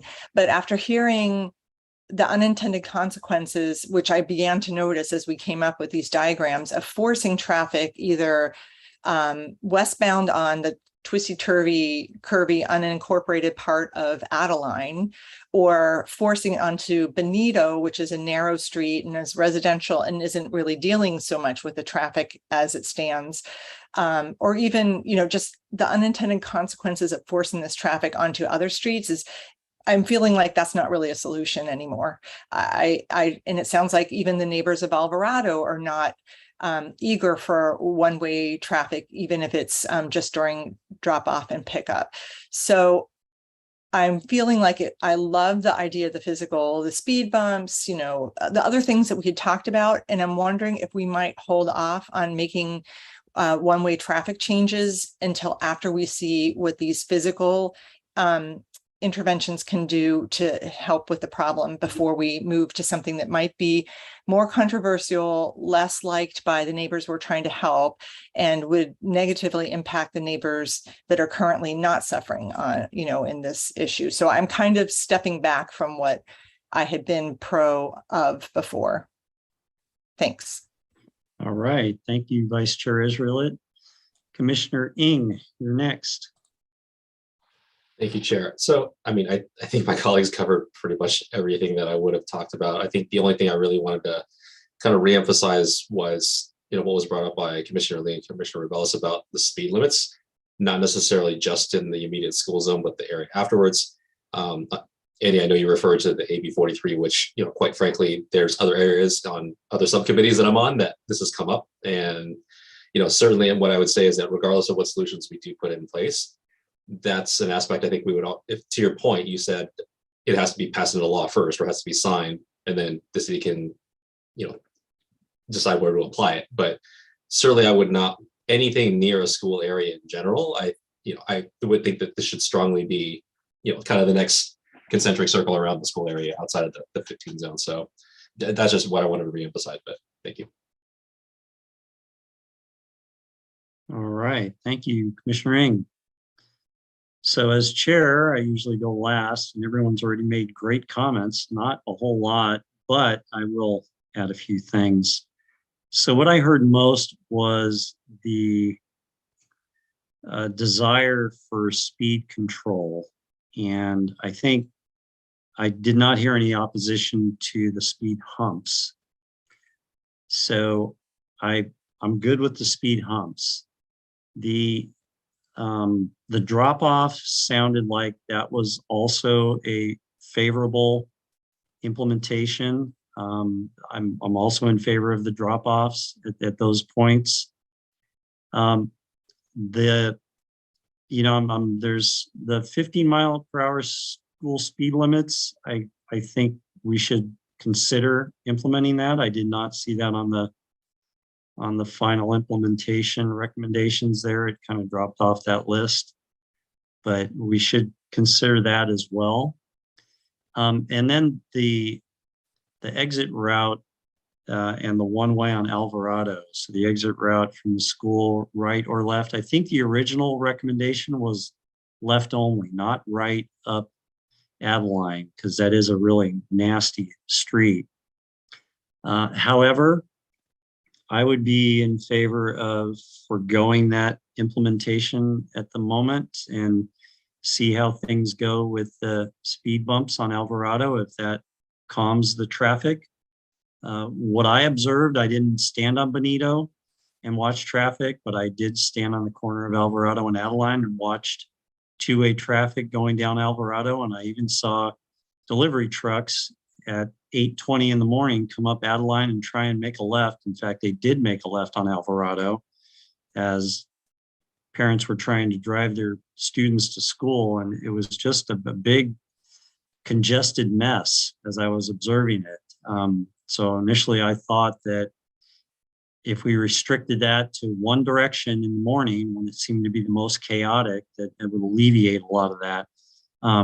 But I agree that the right turn going up Adeline coming out of the school is, I wasn't in favor of that, but maybe we want to reconsider left turn only. But that could be the next phase. So I would be in favor of those other things that I aforementioned. And those would be my comments.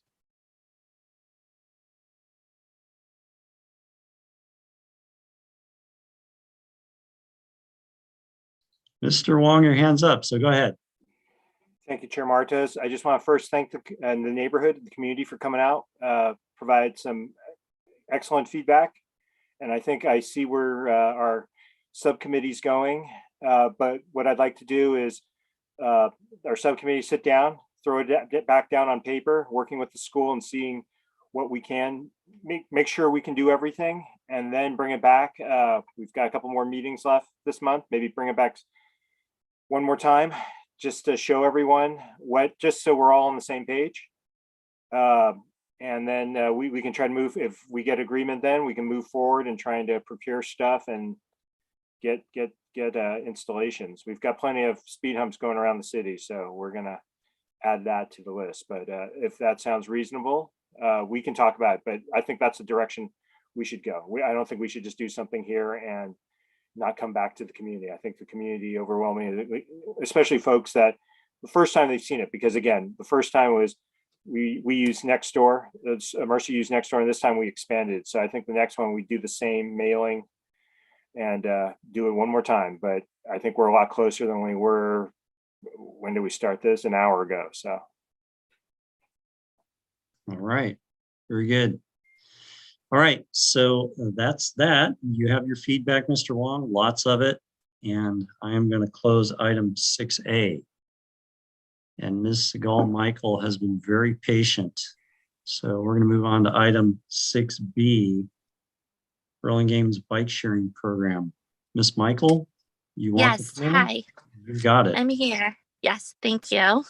And hopefully this will be a lighter subject to swing through. Stephanie's going to help me out with the presentation. So I'm here tonight to talk about our multi-jurisdictional e-bike sharing program. A couple months back, we did a study session with the City Council about e-mobility and got direction that we can proceed with looking at an e-bike sharing program. We reached out to Millbrae to collaborate with us on this project to make it a seamless connection between Burlingame and BART. And we went out to RFP together. We got 3 proposals and interviewed the top 2 and recommended to the City Council to go proceed with SPIN. And I'll be speaking more about SPIN, but at the City Council meeting 2 weeks ago, the Council approved the resolution to negotiate and execute a contract with SPIN. So now we are in the works of negotiating that contract. So tonight I'm sharing this program with you, but also looking for any input you may have. And it doesn't need to be given tonight. It could be given, there'll be opportunities for outreach throughout the program, but into where you think, these bike sharing, biking corrals will be successful. And if you have any comments about improving the program. And next slide, please. So why SPIN? Basically, they stood up against the other proposals. They have local experience. They have a program that runs in Berkeley for electric bikes and scooters in San Francisco. They're also owned by a larger European company, so they showed more resilience to being able to withstand some of the pressures facing bike sharing companies, such as staffing and vandalism and tightening of the economy and so on. So we hope that they'll prove to be resilient. They also offered a hybrid system that we think will be successful in Burlingame, where cyclists are encouraged to park in biking corrals, so site-specific locations for bikes, but also can take the bike wherever they would like to provide that flexibility. From all the proposals, they had the lowest user fees. They also offer fees for low-income qualifying users. People just need to show that they qualify with some other state, local, or federal program, and then they would qualify for 2 free 30-minute rides a day. They hire local staff at competitive salaries. They showed a commitment to sustainability, and ultimately they came out at no cost to the cities to implement the program. Next slide, please. So to show you how it works, I got the pleasure of taking a trip to Berkeley to see for myself, to experience the e-bikes. So you would first download the app, and then on the app you would see exactly where an e-bike is located, and it would even show you how fully charged it is. Then once you find the one you want, you scan the QR code. It takes you through some safety measures, and then you go ahead and go on your ride. And at the end of the ride, you either look on the app to see where to park at any bike rack. It could go as well. Next slide, please. So I wanted to explain a bit more about what we call these parking corrals. Even though from council we did get direction to that they preferred docking stations, after looking more into the programs, we realized that docking stations actually are much more limiting. Once you install one, you have to anchor into the ground. They're not easy, they're not very adaptable, and they do take quite a large footprint. Versus these parking corrals can be basically located anywhere we would like. And what they would look like is stenciling on the ground and maybe using some of those ballards to frame the area. And they can also be identified in existing bicycle lanes, bicycle racks. And most of all, they can be used by all cyclists. It doesn't just available for the bike sharing program. So we saw it as an opportunity to expand bike parking in Burlingame and Millbrae. And we also really like the flexibility. For example, let's say once the program starts running, we see one neighborhood has a lot of activity. And instead of having people leave their bikes on the sidewalk or in areas, we could identify a biking corral in that area to centralize the bikes. And Spin has had a lot of success with incentivized parking. What that means is that as a rider, you would be incentivized to park in a biking corral by maybe on your next ride, if you park there, you would get a 50-cent credit, or, we could decide what that would be, or a $1 credit to make it worthwhile to take it to a biking corral rather than leave it wherever is most convenient. Next slide, please.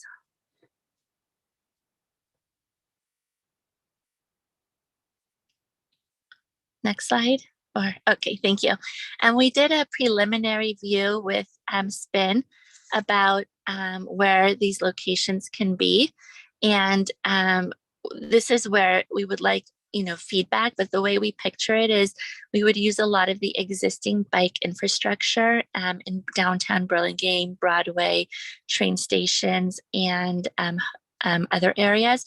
But we would also have funding to add more bike racks, and it could be in locations that maybe residents have longed for bike racks over these years, and now would be an opportunity to install them there.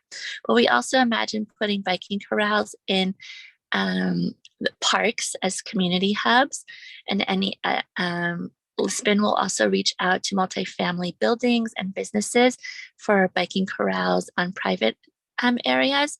And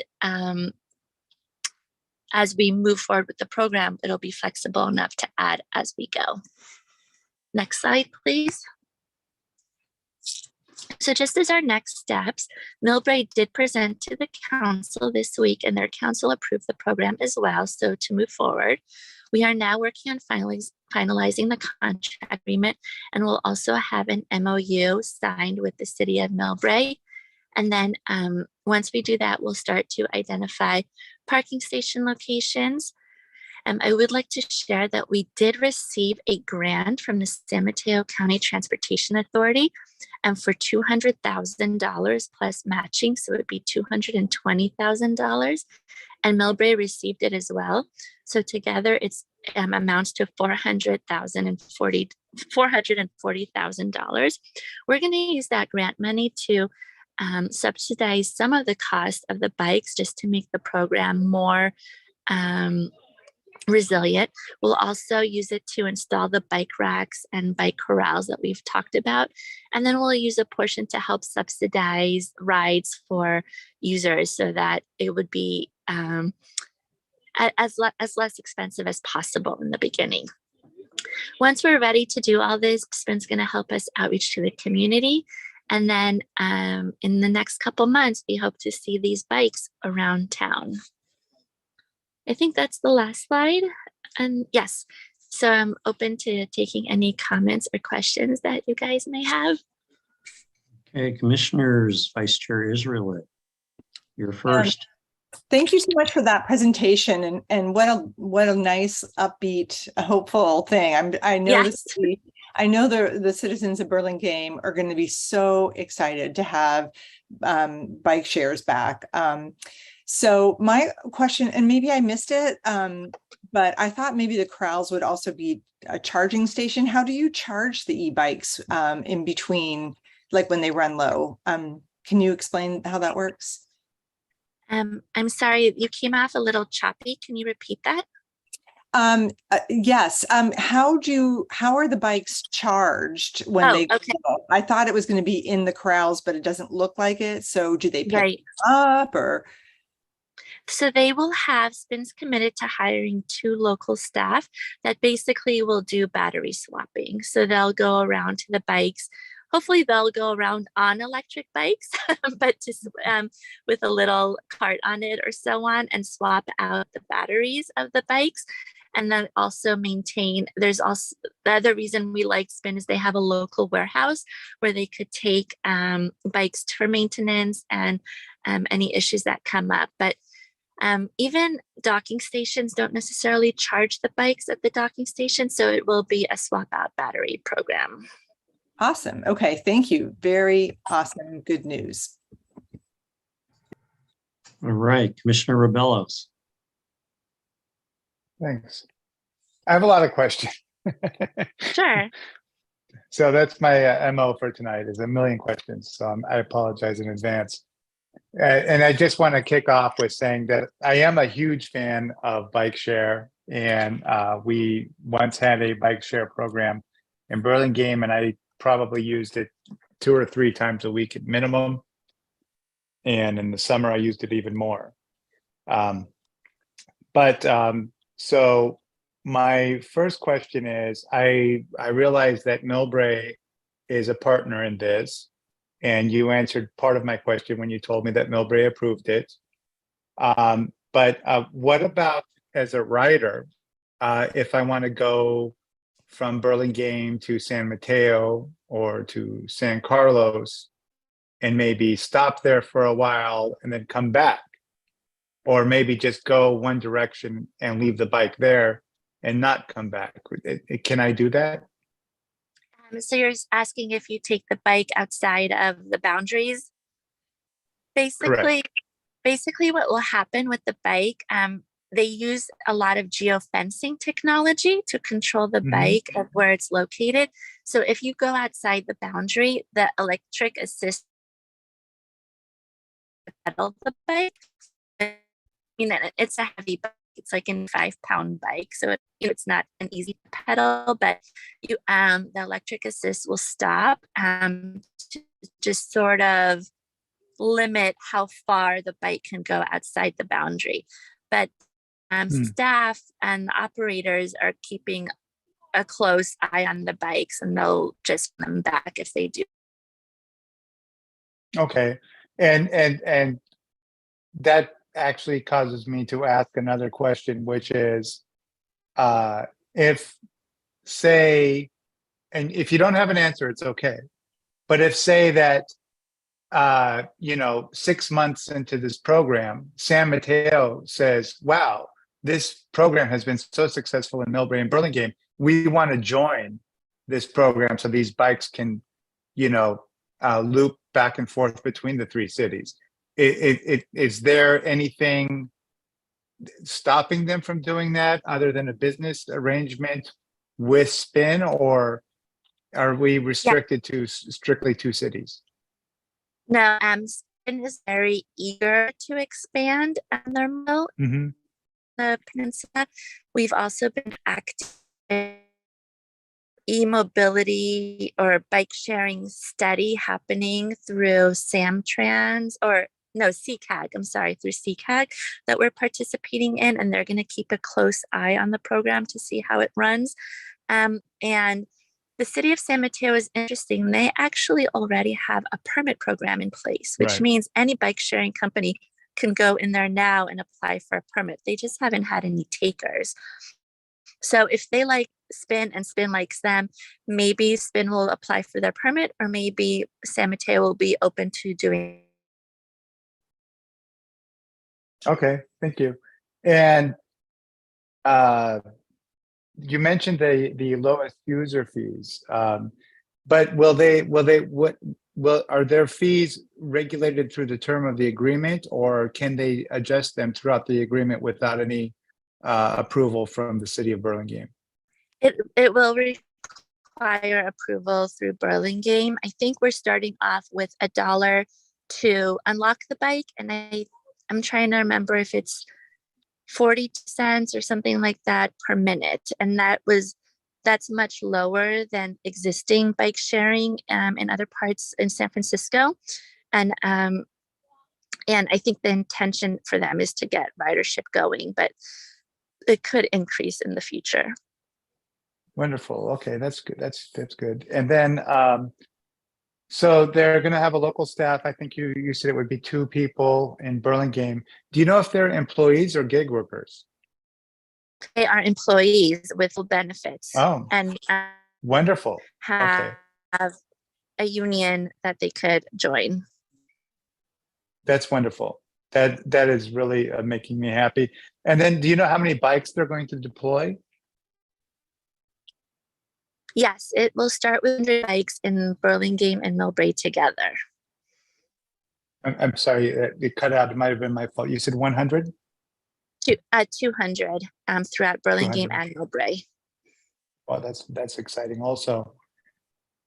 Okay, and then so I read, and I think it was a press release that the riders had to be 18 and over, and assuming that that's accurate, how would that be enforced by Spin? I'm sorry. Now you got a little choppy for me. Were you confirming that they need to be 18 and older? Yeah. So the press release that I think I read said that the riders have to be 18 and over, and so I'm wondering how Spin will enforce that. It will be difficult to enforce, I will say. If we see that it's a problem, there is like technology that they can use, such as requiring people to upload their driver's license or some sort of form of ID, but they do want to avoid doing that. But that is a challenge, and it'll sort of be up to reporting and people complaining to see if it's a problem, but that is a challenge. Okay, and I only have a couple of more questions. Sure. This one is around equity. So how will we know or make sure that neighborhoods that aren't necessarily, is economic, socioeconomically aren't as wealthy as others are getting their share of bikes, and that the bikes are available in those neighborhoods consistently, that they can rely on them? Well, Spin, their goal is to get as many rides as possible. And the idea is to put these bikes where they're the most ridden and where the highest demand is, and to destinations. So it may take a bit of working out to see how that happens. And if we see there's an area or that isn't receiving as many bikes, part of the Spin commitment is also rebalancing. If they see bikes are all in one area, they're going to be rebalancing them daily to be spread out across the city. But I think that'll be part of the learning curve to see maybe where more bikes are needed or where there's higher demand for it. Did that answer the question? Well, in part, yes. But I also wonder, will we have an avenue for feedback from the community? We'll have a website where community members can come. Plus, they'll have Spin mentioned that they have a feature that they could offer surveys on the app that we could always to gather customer feedback. Yeah. Okay. I appreciate that. And I would just suggest that, as the city, we do as much as we can to make sure that we're receiving as much feedback from the community as possible. And in my mind, especially around equity, because one thing that I'm concerned about is I don't know how it will play out, but one neighborhood might really be really profitable for them, but there may be another neighborhood that is not so profitable for them, but where people really need access to the bicycles and they're not getting it. As you stated, and I'm not trying to put you on the spot. I'm not trying to do a gotcha thing here. I'm just saying there's going to be 200 bikes deployed.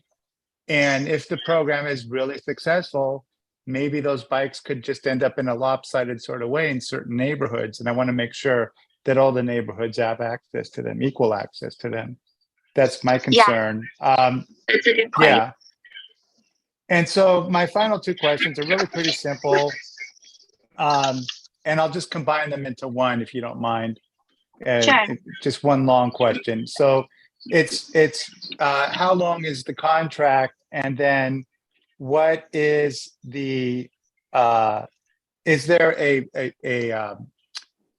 do we have an audit schedule? So for example, will we every quarter or twice a year review the program to see how it's working? And then what are the enforcement tools that would go behind that? So we have the contract for 2 years.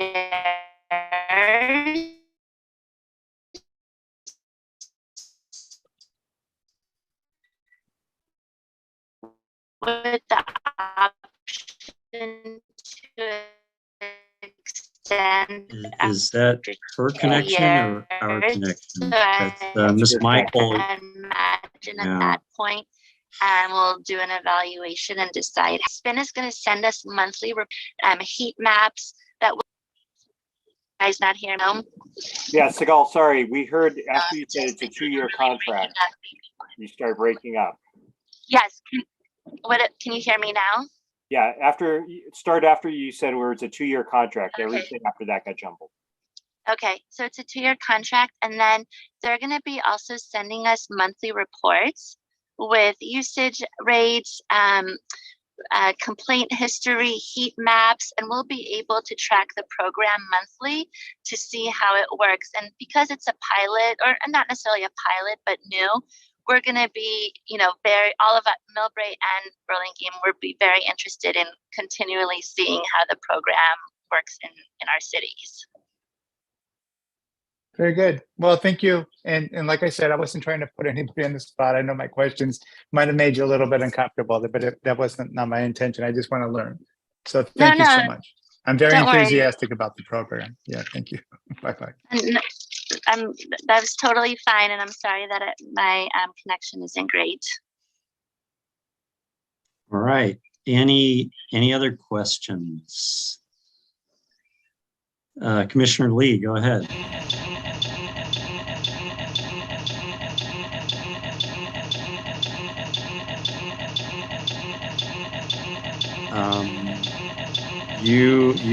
I don't know what's going on with your audio, Commissioner Lee.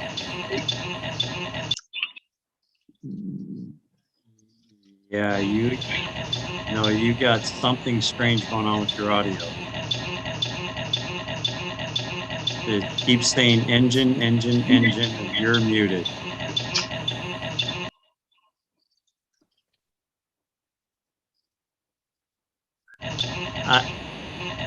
I don't know what to tell you. We can't hear your voice, and all we hear is engine. That's the weirdest thing. I've never seen that happen before. So I don't, Commissioner Lee, I don't know if you want to exit the meeting and join back in. I have some questions for Ms. Sigal, Michael, and okay, why don't you do that? That was really strange. For some reason, I feel like we should all start dancing. That was really strange. Ms. Michael, so let's see. Is there a fee if they don't return the bike to a corral or a certain location? Is there a penalty?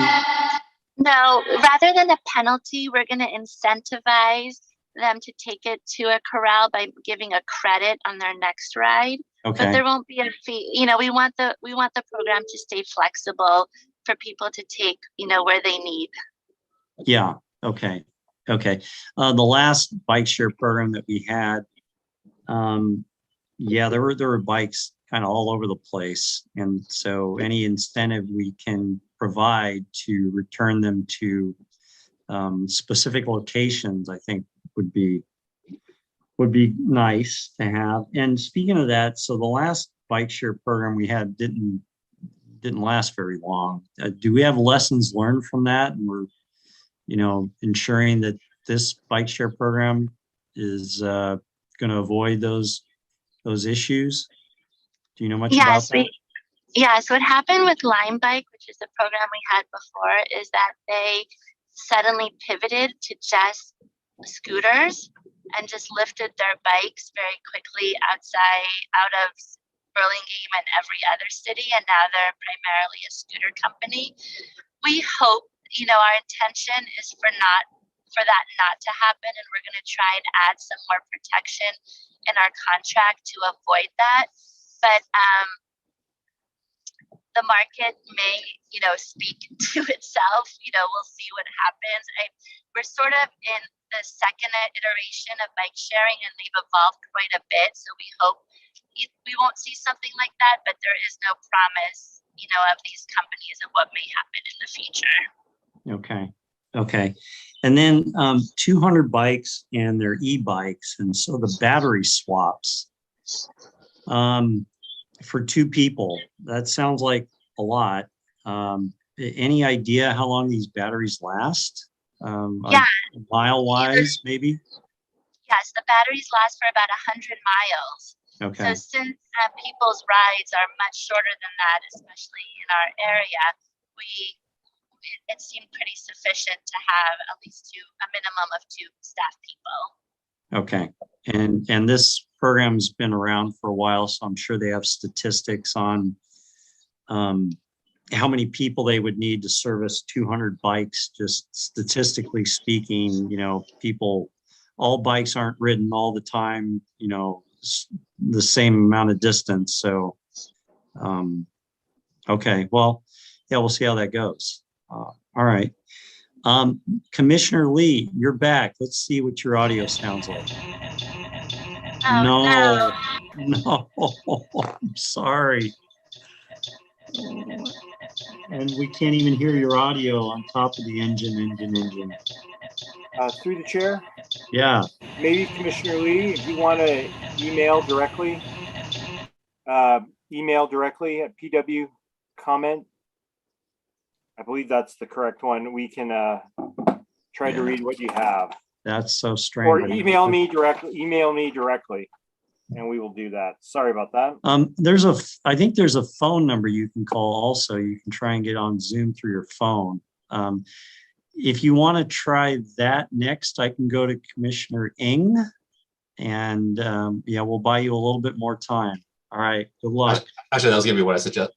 Also mention that is that try dialing with your phone, but staying on with the video, and then that way you might get both. But so actually I had just one quick question, and we talked about the number of bikes here being roughly 200. How does that compare with before when we had Lime Bike? So spatially I can't kind of conceptualize what 200 bikes in Burlingame will look like, but I can sort of remember how many we had last time and how it kind of looked. With Lime Bike, it was a phase-in. So we started with 50 bikes and we grew gradually. And at the end, it may have gone up to 200 bikes, but I'm not sure if we ever had 200 operating bikes, but maybe it was at 150. Or maybe a better question is between, I guess, total units, right? Because there were bikes and scooters in Burlingame. It was just bikes. There were no scooters.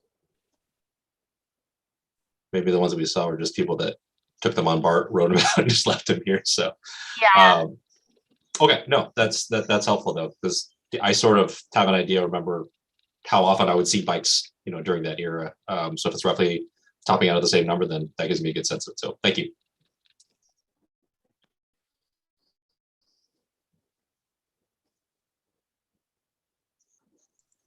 All right. Well, let me see if Commissioner Lee, let's see. Not seeing her yet. She sent a text message earlier that she was having trouble getting on. Are you able to call in?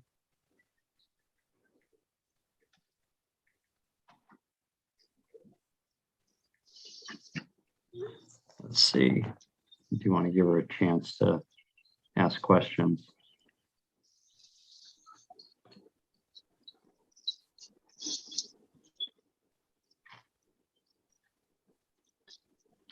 All right, we're getting a response here.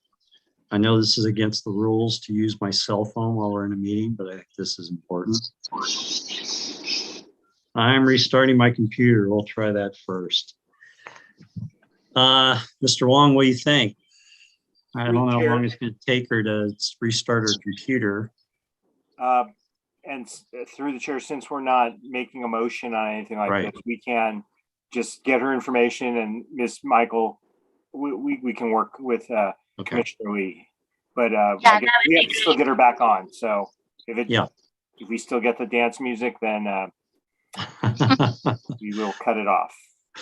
Oh, it doesn't sound Hang like on. She's connecting to audio. All right. Unmute. What do we have? Unmute. But no audio. Can you hear me? Oh. Kidding you. All right, it's so I late. restarted the computer. All right. You have the floor. You know, maybe you all prefer me muted. You don't know. Be careful what you wish for. My question was for Mr. Gale. Maybe I missed it, but are we going to have some bikes stationed at the train station, over by the Facebook, up by Broadway station, maybe over by both libraries? Like, are they going to be throughout town, not just near the hotels? Yes, definitely.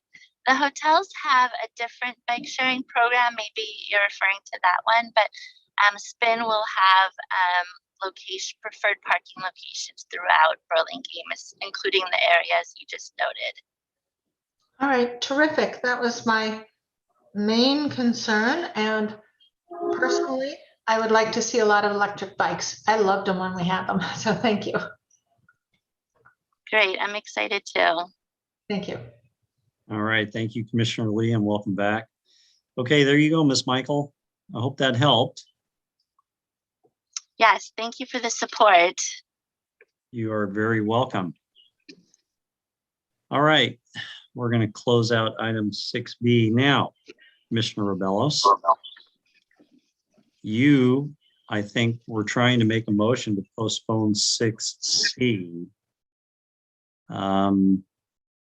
So the way this would work is you would have to make a motion to postpone it. It would have to be seconded, and then we would need a majority vote to postpone it. And if you're going to make a motion to postpone it, say when you want it brought back.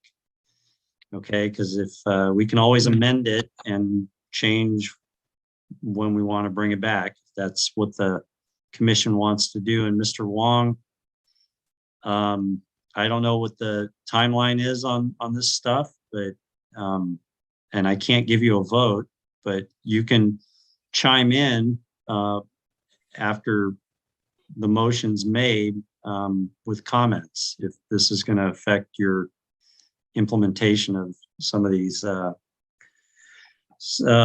mobility improvement actions. through the chair, this is merely an update. We're continuing on our what you need to do to get the project moving. It doesn't die on tonight's. Tonight was just to give you an update and get any other feedback. All right. So Commissioner Rebellos, I don't know if you wanted to make that motion or if we wanted to just go on to the next item 6C, but I'll leave it up to you. So I got to be honest with you. We got through the Mercy High School thing actually a lot quicker than I anticipated. I thought we'd still be in it at about this time. So if unless someone, what I could do is I could make the motion to see if someone else wants to second it, but I'd be totally content if no one wants to second it. So if there's no interest, I'm glad to just move forward. All right, then let's move on unless someone wants to, postpone it. But I'm not seeing anybody that wants to do that. So we'll move on to item 6C. Mr. Wong, the citywide pedestrian safe routes and mobility improvements.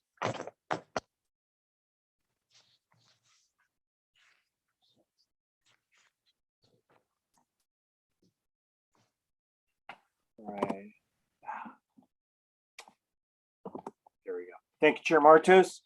Again, this just give you an update. Some of you are familiar with this. We talked about it. Let's just jump right into it. Last year, we submitted a safe and seamless mobility quick strike grant. It's a project to install pedestrian mobility improvements citywide. These locations were based on the pedestrian priorities from our 2020 Bike Ped Master Plan. We use that in developing all these locations, as well as the what was desired for the improvements. So this one was strange. We weren't initially granted funds for this, and then after they awarded the funding, they found some additional funds, and so they picked this back up. So that's how we got the project. Now here is the map of where all the locations are. They're different improvements, and we'll go through that. But just want to show you the spread of the improvements throughout the city.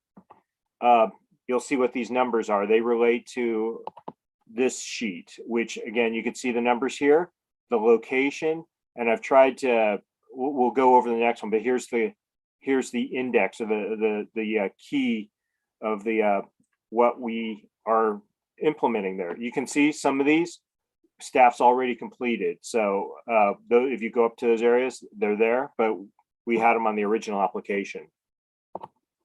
So going through them, for those you aren't familiar, stripe bulb out. These are stuff that we've installed in Lionhogue. You have stripes here indicating like what you've seen in the downtown area, bulb outs. And because it's just striping, we've added these delineators, or basically the plastic posts that come up, just to kind of emphasize where that is on areas that you're approaching the traffic. B, some of the splitter islands, again, you've seen in Lionhogue. Again, the point of this is to make the car not just drive straight, so they're hauling, they have to veer a little bit, kind of we call a chicane. High visibility crosswalk. This one's described as a continental. On our new installations, especially after we've resurfaced, this is the typical crosswalk you've seen in comparison to this high visibility crosswalk on D, which is a ladder. And these are, again, what we retrofit. Again, we have these two parallel lines and we just fill it in similar to this. So that's the difference between those two. Rectangular rapid flashing beacons. You've seen these in town, you press the button and we have a bar that lights up. It's a warning device. It's not a traffic control device. So as cars, they see this, they should slow down and look for pedestrians in this crossing area. Again, it's different than, say, a hawk, where you actually get a signal indication, red, yellow, and red, and then green. But this is something that we've implemented on, typically implement on mid-block crossings. F, advanced yield marking, shark teeth. Again, it gives a place for a vehicle to, if someone's in this crosswalk, gives them a place to where they should yield to the pedestrian. Stop for the pedestrian. It provides a buffer.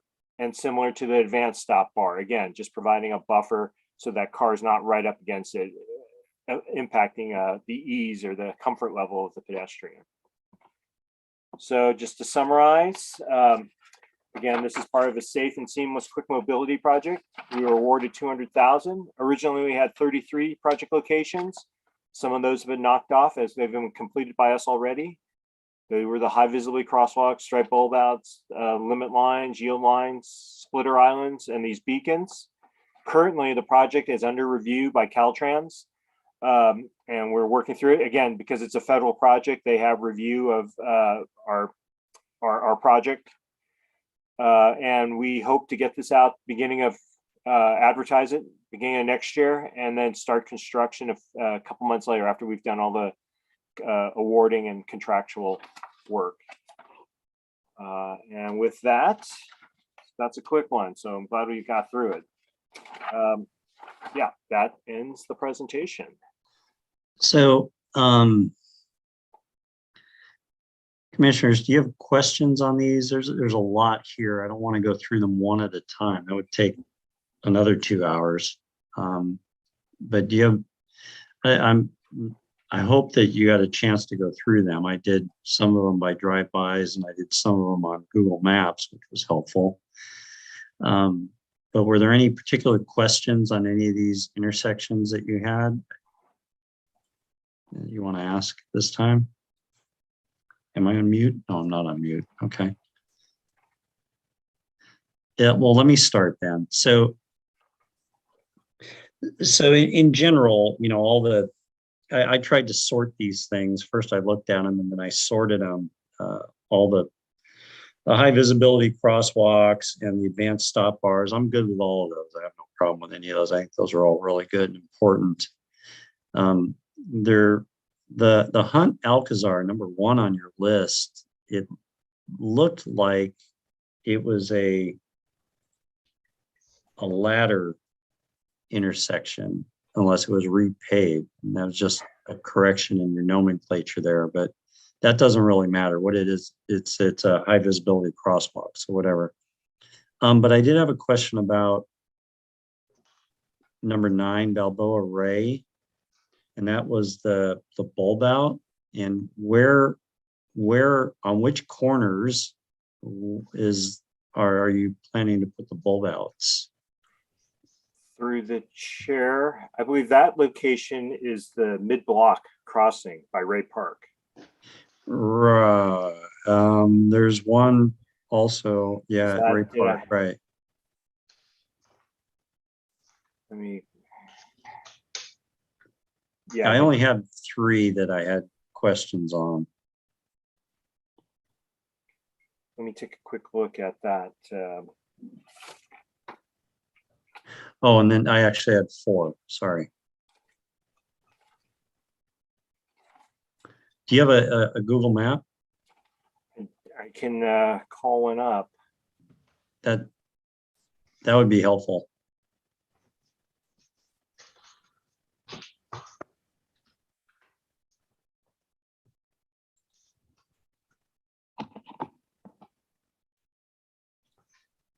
All right.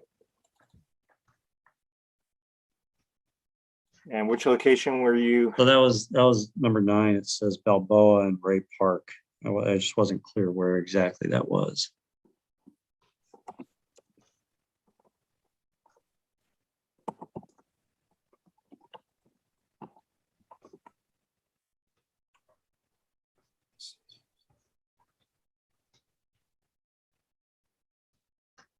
Are you gonna share your Google map? As soon as let me get a little closer and. All right.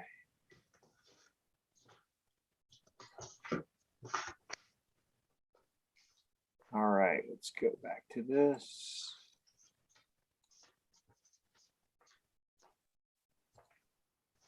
All right. You guys see it all? It's this location. Yeah. Oh, okay. So you're just going to narrow that. Narrow it up a little bit. We'll do both sides, so there'll be 4 bulb outs. I'll have to get back to you on that. Okay. But just to narrow that up and improve the visibility. Okay. All right. So there was another one that was at Bayside. Let's see, where was it?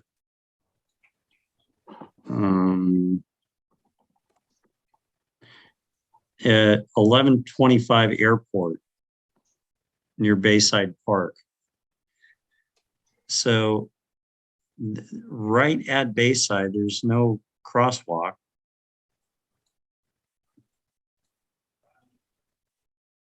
I believe it's this one. So is that the one? Okay. Because if you go further down where the parking lot is along the bay there, you know, that's the entrance to Bayside Park. A little further, yeah, right there. And then right there's the entrance to Bayside Park. So you're not planning on doing anything there, are you? No, I think when the interchange project was occurring, and then we had lost access to that, they had put something there, but we're not planning on putting that there at this time. So it's the one that's southbound, that crosswalk that's back south. Okay. Okay. And then you know, same thing about the bulb outs at Primrose and Chapin.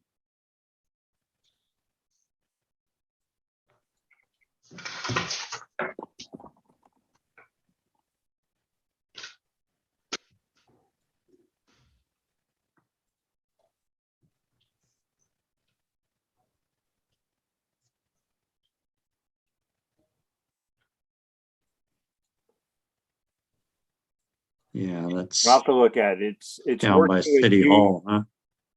You remember Miss Lee introduced, we were talking about some options that are going to occur on Chapin. I believe it's trying to work in some of those base improvements at this intersection. So A is a bulb out. So I'm assuming on that corner there where the crosswalks intersect, or okay, and maybe on the other one. Because Okay, this is a fairly wide crossing. and you had a splitter line, and I'm assuming that's going to be on Chapin. Right? I believe so. Yeah, that would make sense. And then A, B, D, G, and D is the high visibility crosswalk and the advanced stop bar line, the limit line. Okay, right there. Yeah, that stop. Okay. And then Howard and Lorton was the same question. So we can go over to that. That was another one with bulb outs. Yeah, and that's one that I believe is Commissioner Lee has been very interested in. So Sure. it's an always stop controlled. And again, Yep. we would be pushing it out to have a little area for the pedestrians to walk out on, Yep. and again, making this high visibility. Yep. Okay. Could I add, or can I put one more on your list? I don't know if it'll be part of this project, but go a little further west on Howard there up to Park. Yeah, where the where the farmers market is every Sunday and Thursdays sometimes. There's no advanced stop lines there, and Commissioner Martos has been in the crosswalk a few times on Sunday morning, and cars come dreadfully close to that crosswalk. Might be a good location for a stop bar there on Howard. I know it's not part of this list, but if I can make that recommendation for some future project, that might be helpful. And I will jot that down. Again, for this particular project, won't be able to be added. No, I know. And you should, there's quite a bit of Caltrans paperwork, and this is just a striping project. Sure. Yes, we're not planning on adding any locations. Yeah, no, I got it. And that's probably out of order, so I apologize for that. But all right, that's all I have, just those 4 locations. Okay, Commissioner Ng. So I noted a bunch of them, probably like 7 or 8 of them, and that's just areas that I cover from the subcommittees. But I guess maybe just a couple overarching questions, because I think just in the interest of keeping this tight, for all these projects and all the things that you've listed here, one of my biggest issues is that, we list out, say, bulb out, but I don't know, is it 1, is it 2, is it every corner? And there's not a lot of detail on that. And so it's kind of hard, like it's in concept, it sounds good, but it's hard to understand how it's going to all kind of work together unless it's actually, again, I don't need something perfectly to scale, just some sort of idea, like when you put it on there, what's it going to look like, type of thing like that. But I would say overarching, it's fine, but it's more, how is it being implemented? Because if it's just 1, then maybe we kind of scratch our heads. But if it, as you're describing some of these, it's going to be more than what I had originally thought. I'm like, okay, that could be even better. So it's kind of hard to give constructive feedback without kind of having some sort of visualization of, if it's specifically only going to be like, say, 2 bulb outs and not 4, or only 1 and not 2, type of thing like that. Like, that's probably helpful to know. The other is, I noticed there was only a couple of those, the flashing crosswalk. I forgot what you call it. It's like the 4-letter acronym. Yeah, flashing beacon. Sorry. And just the thought here, why wouldn't we want to plaster them nearby schools? Because for all the issues that we seem to have with, people observing speeding and all that stuff like that. And, we talk about it at Mercy, we talk about it at BIS, and, I see it all the time at Lincoln, and we heard about it, I don't see why we wouldn't plaster those all around school areas just to get it through people's heads. You need to slow down. And I just feel like I get it if maybe it's like a budget thing and you can't have a lot of them, but then still you should probably concentrate it in, I think, areas like that, or high traffic type of areas. But, just a consideration that should be something that, you really want to warn people because at the same time, these streets weren't meant for it. We still have a ton of kids here and the populations are still pretty stable. So anything we can do to try to help mitigate that, I think would not be a bad idea. Sorry, I'm done. Oh, I can, through the chair? Yeah, go ahead. Please. So the flashing beacons, their primary use has been mid-block crossings, right? At intersections, folks should expect that there might be something, it might be presence of pedestrians there. At most of the schools, we've tried at the corners of them, they're usually always stop. We've made a conscious effort for, if you go to Franklin, most of those, all four corners of that block have always stops where we can do that. And so, and those, as I mentioned when we were talking Mercy, I had to pull that one off because Alvarado and Hillside's an always stop, so not an appropriate use for that. Yeah, so that's part of it. We've been trying to enhance some of the mid-block crossings where people are driving and they may not expect one. So we can look at other measures. Again, like I said, hardening a center line, we've done all way. And sometimes, as a parent, I've done the drop, stop and go, and it's scary at times that parents just, you would think, like you said, you're actually taking your child there. I've screamed at other parents, why aren't you using the crosswalk? You're crossing right here in front of traffic.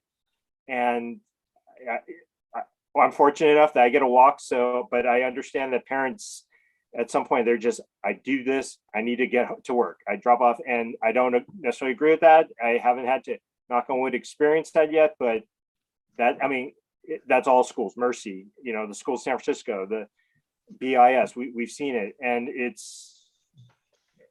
I've seen people do stuff with a police officer right there. It's trying to change that mindset. And that's probably the hardest thing. We've done stuff on this commission. That's the hardest thing. It's not putting up a sign telling you how fast, it's putting up and trying to get people to adhere to it. So, sorry, just went off a little bit, but I understand your frustration on that is, I guess, what I'm trying to say. I would say less frustration is more, I'm just trying to think of anything that we could think of to try to help it. But my other question, and before I droned on far too long, but it was more, can we see kind of mock-ups of how you're going to put these things in? Because I think that would really help that way we have to go through one by one, because if you don't have it, then there's no point in trying to go through one by one, because then it's harder to comment. But if we can get an updated list that actually kind of maybe had some, again, it doesn't have to be pretty. I just need to have some sort of idea of how it's being implemented, more just from location and quantity than perfect scale per se. Sure, and you actually do have that info, but and again, we're trying to find the balance of not trying to give you all the details of the plans, which isn't our goal, but not giving you, we're just doing this. But it is in the bike ped master plan, calling out for what's to be done there. But we can try to add a little bit more of that to the next time we present something such as this. Sure, appreciate that, thanks. All right, Commissioner Lee, I hope you're going to ask about Airport and Beach or comment about Airport and Beach, but I'll turn it over to you next. Thank you. Okay, good. So I wanted to look at Primrose Floribunda, please. Thank you for doing that. Again, I just wasn't clear what or which crosswalk was being addressed. I have 4 to look at. And I believe at Primrose Floribunda, whoa, sorry. I think it's further north a little bit, Andy. Yeah, I got, wrong way. We're talking about this one. Yeah, Primrose Floribunda. What are we doing there? I see the yield triangles.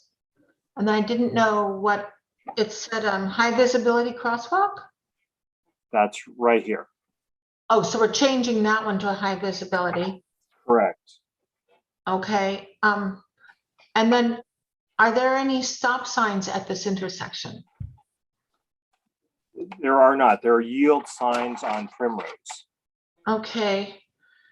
Are we able to add signage to this grant or just make an outside request? Because I was thinking, Floribunda is quite a through street, as we all know. Could we have one of those bright yellow, two of those bright yellow green pedestrian crossing signs on each side of that crosswalk? The flashing beacons? No, just yellow, one of those yellow green signs, like pointing to the cross, like ped crossing here. The paddle. The paddle, or are you talking about the sign that's on the sidewalk? Just we just can a look sign. into that. Yeah, can just look a, into that. yeah, just a sign on the side of the road of each side. Okay, that was that one. Primrose Chapin, if you don't mind, I wanted to go back to that. The one that our chairman talked about also. So that's Primrose Chapin. Yeah, so if I'm understanding, we're going to bulb out both corners, both by Stella and by the one closest to Burlingame Avenue. Are those both being bulbed out? I believe, before I speak, let me try to glance at my bike bed master plan.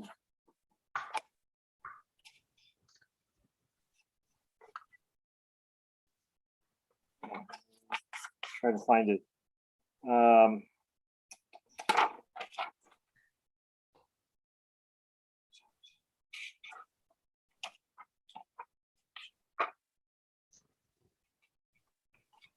Sorry, I'm not finding it right now. Oh, Primrose Chapin. Okay. Primrose Chapin will be enhance existing crosswalks with high visibility crosswalk markings, and then consider other pedestrian crossing enhancements as appropriate. Okay. So I think that's what the bulb out is probably on these two corners, because again, Chapin's the wider one, but it will need to. Yeah. So the other thing I noticed, crossing there, you see on Chapin when it ends into the matchstick crosswalk, see the two stop. See how it says stop? Yeah. Right here. That encourages 2 lanes of traffic, one wanting to turn left and one wanting to turn right, which the bulb out will help because that'll help narrow the roadway. Is it possible, you're putting an advanced stop line there, right? Not at that location. That's not what it was, just calling out for the high visibility crosswalk and consider. We can look at that. Well, it'd be great, and just make it the one stop word. I like the stop, but it encourages 2 lanes. So the pedestrian actually has a right turner who's inching in front of the left turner, because the left turner is trying to inch out to see if they can go left.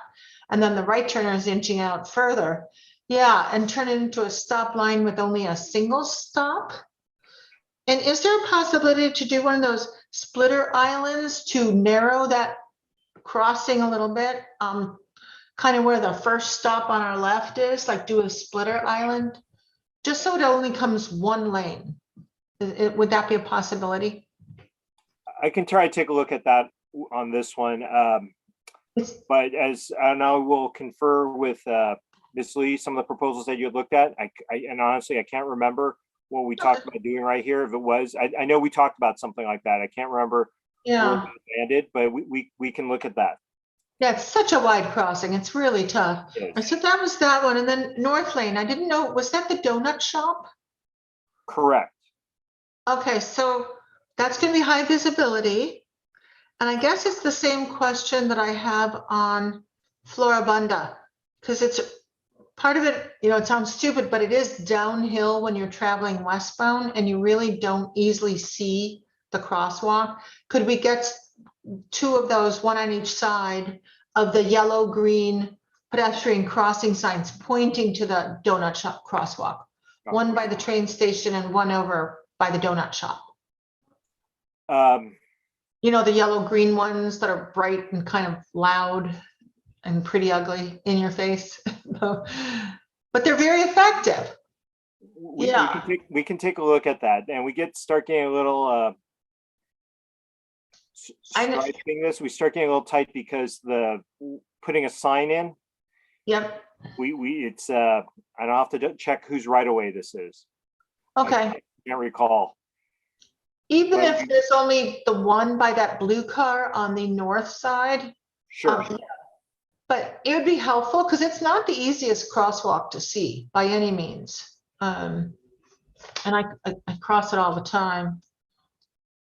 And then could we just go over to, you know, one of my favorite intersections, Howard Lorton again? Sure. Thank you. And thank you for adding it to the list. I think that was Leisha who started it, but thank you for keeping it on the list, Andy. It's really great. And this leads directly to our new parking garage, so it's really important. Sure. So we have advanced stop bar, right? Correct. And all the way around high visibility, correct? Yep, it's always stop. Okay, and then Howard is exceptionally wide, because remember, we used to have the streetcar up and down Howard. Could we also, just on the Howard side, the two legs of Howard Avenue, consider the splitter bar also to narrow that crossing for pedestrians and to make it more comfortable for them? I'll have to look on that and see how wide it is for the lanes, because Yes. we have to consider, we have that angled parking. I mean, it's parallel there, but how we change this, that it might impact, you know, an unintended consequence. Yeah, and perhaps we can only do it on the eastbound because that is parallel. Well, one side's parallel, but it is exceptionally wide. And I think that would be helpful for pedestrians, but those were my comments. So that would be great if we could work on adding a few more splitter islands. It's paint, it's cheap, it's great. Yeah, we'll see what we can do. Again, it seems that way, but we have to consider the other things that are out there, but we will take a look at that. I've got All right, thank you. Thank you very much. All right, Commissioner Robellos. Okay, let me try to be eloquent. So number 2, Truesdale and Hunt. You have, let me pull my thing up here, my little chart. There it is. So on Truesdale and Hunt, we have number 2, Hunt and Truesdale, D and G. And I'm wondering if it's possible to add a bulb out, a painted bulb out to that. Okay.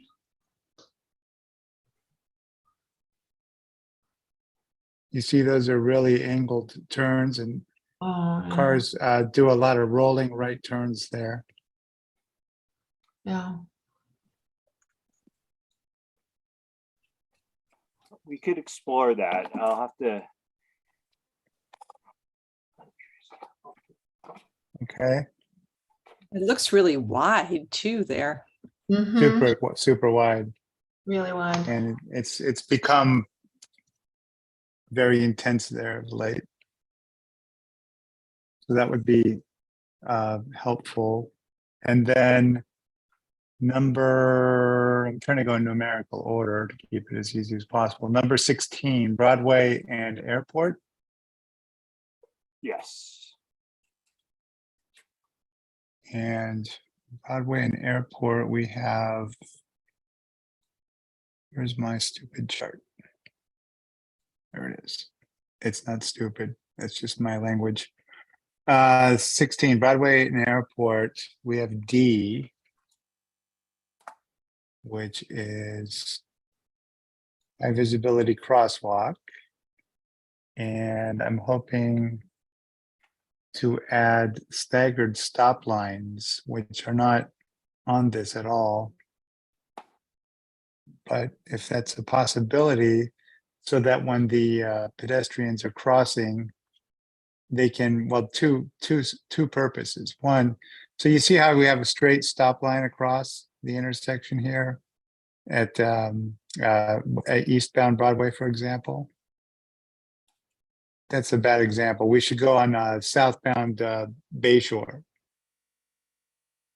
And you see, well, there is no stop line there at all. But if we, and actually, that car is in the bike lane.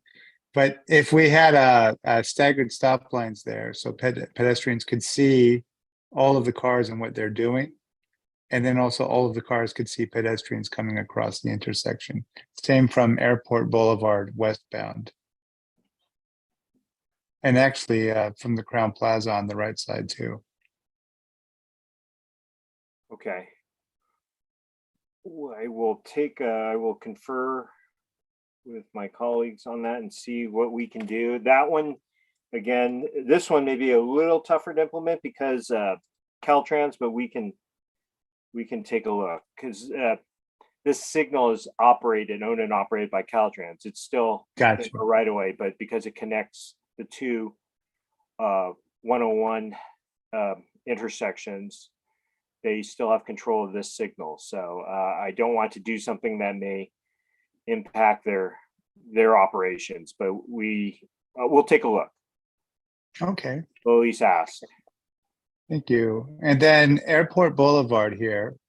You see how this median, it's very round right here. This one or this one? The one coming from the upper right, going west. There you go. That's the one. Okay. So you see how it's very round right there? Yeah. So if you're making that left into the Crown Plaza on the right, you could kind of really cut that corner, right? And I understand that that median is like that. I'm pretty sure for the sake of people being able to make a U-turn and probably some trucks, and knowing what's along Airport Boulevard there, that makes sense to me. But is there a way, so if you were to zoom in there, I believe there's a yellow line on the left side of that left turn lane that goes right along that curve there. Yeah. If that yellow line could maybe be extended out to the crosswalk so that people just making a left turn or even a U-turn might go a little bit wide of that. But if they need to run over that yellow line, they could do that, right? For example, a truck. But if we could just extend the yellow line out to the crosswalk and make that lane straight out. Can look at it and see what the benefits are. Although, you know, if cars are going to drive, if they're driving over it now, it's just going to be striping they drive over. We've seen that occur, right? Yeah, what I'm concerned about is that vertical. Yeah, what I'm concerned about is that crosswalk there in front of the Crown Plaza, and that crosswalk actually leads from the pedestrian bicycle overpass, right? And so you have people going to that park and from that park. And that is it's not a busy crosswalk, but it does have traffic. And so see, you could cut a really sharp left turn there. And then also, so could I share my screen for a minute? I want to show you. So you see there's bike lanes on all directions, right? On coming from Airport across to Broadway, coming along Old Bayshore. And then Broadway into Airport, you have the bike lanes. So if you don't mind, can I share my screen for a moment? All right, let me do that. Do you have to show you? Yes. Okay. There we go. So I want to show you this. So this is in Alameda, and you see how they have the bike lanes going across the intersection here. I'd hope we could explore that for this intersection. Especially like you say, it's a Caltrans, it's considered part of the 101 infrastructure. And so that would really call attention to the possibility that there's bicycles crossing that intersection. And I'll stop sharing now. No, it's something that at some future point we could definitely consider for this project. Yeah, we won't be able to. Okay. But we can look at that one in the future. That I mean, it's something that seems like yeah, I've seen in other agencies, but we're slowly getting there. And then when you look at the old Bayshore plans, you know, we're calling out for stuff similar to that. So we'll get there. Exactly. Maybe not on Yes. this project. That's all. Okay, well, that's enthusiastic. It's better than ever.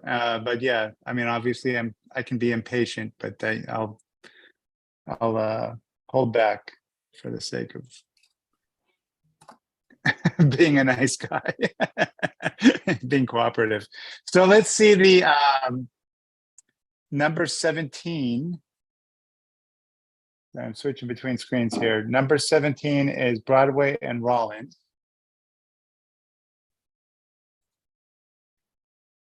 Yes, it's And probably that, large intersection. right. And so we have D for Broadway and Rollins. Yeah, it's making this And all high visibility. so it's not quite a painted bulb out, but right there, that curve, right where you have your cursor right now, that curve there, if we could narrow that lane with striping so people don't go through it quite as fast, right? So if we had some striping there and we bring it out a little bit from the curb and we bring it out a little bit from the pork chop island, trucks could still make the turn because obviously the striping wouldn't be an issue. But I feel like most cars, if that's a little bit narrower there, right, to a standard lane width, say, for example, like what it is, once you make the right turn and you get on the straightaway here, yeah, I think cars would slow down.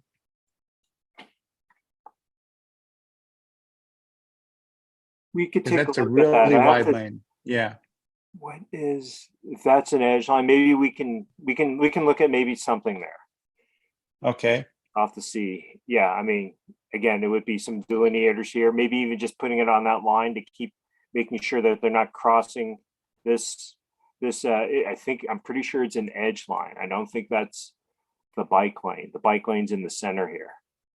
So yeah, maybe it's something we can look at. I'll note it. Okay, thank you. And then also at that intersection, again, the staggered stop lines, which I don't have a letter for those, but you see, and actually these cars are almost kind of staggered right here, right on Rollins. Yeah. Is that Rollins? That's Rollins on Broadway. They're almost kind of staggered right there. But yeah, the same kind of thing, staggered, but also with the advanced stop lines. But if it's possible to even make, I don't know if there's room or not, but even to make, especially this crosswalk on, see, I'm trying to get my bearings. So that's Rollins, right? So the west side of the intersection at Broadway there, even to make that, if it's possible to not just have the staggered stop lines, but then if there's room to widen the crosswalk. But even both of those crosswalks, if there's a possibility of widening them to straight parts at least. They just feel very narrow when you're there, right? When you're walking there, they just feel narrow. You feel very isolated there in the middle of the road. And then I think I had another note for this intersection. The pork chop, the crosswalks, the stop lines. Oh, in between. So again, on the west side of the intersection on Broadway. So you see you have the left turn lanes and then you have the straight lanes and the straight and right lane, right? So right there where this line between the rightmost left turn lane and the leftmost straight lane, if there was a way to put a painted splitter in there, squeeze one in there somewhere, and so that it would give the pedestrians a sense of place while they're crossing that intersection, maybe a little bit more security. There you have a little painted splitter there. They are getting halfway across, and it also gives them a little bit of protection between those lanes. that would be, I think, helpful for pedestrians, make them feel more comfortable. Through the chair, I think what you're describing, and we don't have it here, and it wouldn't fit Yeah. there. It's more of a refuge island, because the splitter island, it's striping, Well, but I don't yeah, think we I'm want not- anyone to be standing there. Yeah, I don't want anyone to stand there. What I'm thinking is, you see on the right lane here, I think it's wider than the other lanes.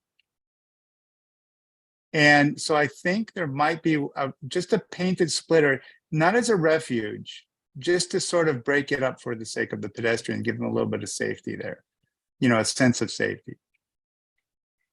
Yeah, But that's, we I could hear take a you. look at that. My concern would be it give a false sense of security, because again, it's still a travel lane that we don't have a push button. They can be caught. Usually we're a refuge island, there might be a push button there. So someone, they can, if they can't make it all the way across, they're there, they push the button and they'll make it on the next cycle. Here, there's no such push button. And yes, it's a long crossing, but it's also got a longer time for you to cross. But we could take a look, but yeah, if we could explore it, I mean, that would be, I would appreciate that. And then I just have two more. Number 26, and these are fairly easy. Number 26, airport and beach. We have E. And let me switch over to my Zoom screen. Okay, there we go. Airport and beach. All right. So E, what is E again? That should be a beacon. Yeah, right. Okay, yeah, that's great. Yeah, the beacon is great. And so what I'm looking for there is a high visibility crosswalk as well. And I thought, And let me explain why. So if you zoom out a little bit, that road there, beach, if you keep going to the left, it goes into a lot of pedestrian, a couple of different pedestrian and bike trails. You see that bridge right there? And then these trails, they continue on. They continue up north, around the lagoons, etc. Right? So, and as you know, I hike around there a lot.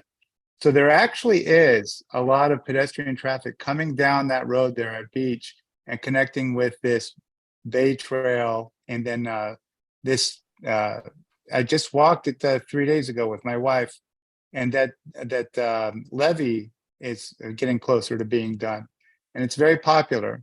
And so that crosswalk is very busy.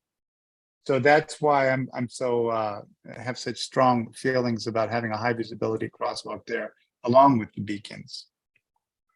absolutely, we'll look at that one. That's something I keep in my mind. I thought there was one, but I might be, confusing it up there when they restripe. But that's something we can definitely look at.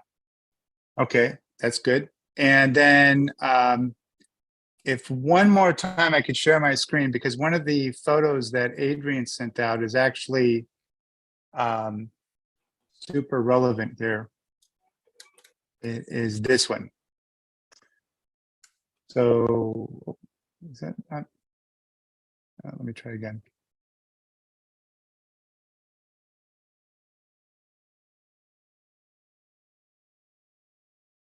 Oh, I'm not getting the right one. Let me try this. There we go. Can you see that? Can you see the road here? Yes. With the signs? Okay. So this is the beach where the crosswalks are, and this is airport. And you see the no parking signs. There's plenty of signs here. But if we could and this is actually a bike lane right here that ends, and then it goes into a sharrow. If we could just maybe do something to eliminate some of these signs, like some of these no parking signs, and just paint the curb red.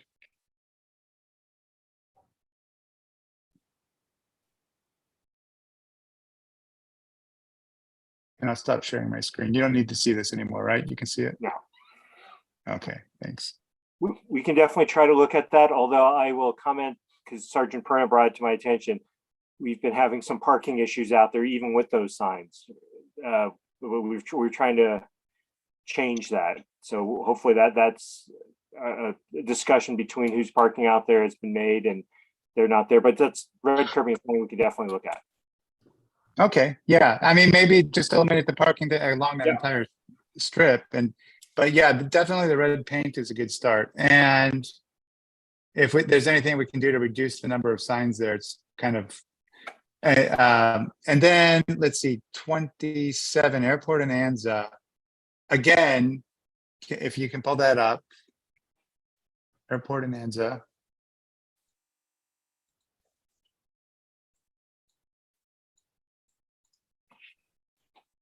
So there we are. So the staggers again, especially with coming off of Anza here.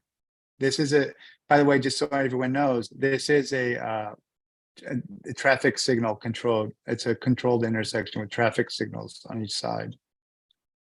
So the staggered stop lines are a wish list for me. And then I know that it's even more of a wish list, but again, those green bike lanes, like I showed you from Alameda, continuing those bike lanes on each side here. Mhm. And they may be a part of that master plan there. I did look at that briefly and I saw I couldn't tell if that's what that was or not, but just those bike lanes going right across, right through the intersection, like I showed in that photo. And that's it for me. I won't torment you anymore. All right. Vice Chair. Go ahead, Lynn. Sorry about that. So this is more just a comment, not about a specific intersection, but when we, about when we were talking about, putting split lanes in, like we use for line hogue, that causes you to, I don't remember the word you use, Mr. Wong, caterwaul. Chicane. Yes, some Chicane. like fancy word, and it slows traffic because it makes you sort of wind a little bit. But I just wanted to point out, like, for instance, using that at Howard and Lorton, like, you already sort of alluded to it when you were talking with Commissioner Rebelos. They aren't safety islands. They're not a safe place for a pedestrian to seek, respite in the middle of crossing. And so that's what I was just going to bring up. They're not as wide, and they're not demarcated with any kind of hard structure. So that I just was mentioning because that made me uncomfortable saying that we were going to put those in some of those places. I'd rather have, like, if we're going to do a true safety island, have it be a hardscaped, protective thing. So that's it. I just wanted to make sure that was clear. All right. And Ms. Brewer, we had a email from Mr. Valesco on Broadway and Rollins, I think it was. Sort of what Commissioner Rebelos was talking about. Let's see. Can you guys hear me okay? Yeah, I can hear you. Okay, I'll start reading. Good evening, commissioners. Thank you for looking at quick build pedestrian safety measures. The previous project manager agreed that there should be some priority on the high-speed wide streets, which makes sense since those are the more likely locations where a pedestrian will be where a pedestrian hit will be fatal and result in serious injuries. 1, we need advanced stop bars at Broadway Rollins and Airport Broadway Bayshore, so drivers are compelled to stop well in advance of the crosswalks rather than stopping at 35 miles per hour into the crosswalk. It also prevents vehicles that end up in the crosswalk blocking wheelchair or disabled users. Lastly, it results in vehicles in the crosswalk blocking the countdown pedestrian signals. Please implement these and add to the list. 2, the other location that is dangerous is the short crosswalk connecting to the small Broadway Rollins triangular island. It's a fast, high-speed turn, and the lane is 23 feet wide, which is double the size of a freeway lane. This doesn't need to be the case. The lane can be narrowed and still allow large trucks to make the turn, but do so safely. 3, lastly, there is a missing marked crosswalk at Clarice and Sequoia that BIS students and families use and is documented to meet crosswalk warrants. Thank you for your time, Benito. All right, Mr. Wong, make sure Mr. Wong gets that email if he hasn't already. Okay, I think that's it. Plenty of feedback, Mr. Wong. So with that, we'll close out item 6C and we'll move on to item 7. I don't see anybody from the public that wishes to speak on 7A, public hearings.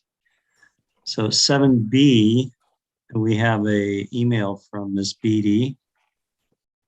And Ms. Brewer, can you read that email? Yes. It says, hello, TSPC. It's great to see you all back in action. Sorry that I could not stay until the standing BPAC report for today's meeting.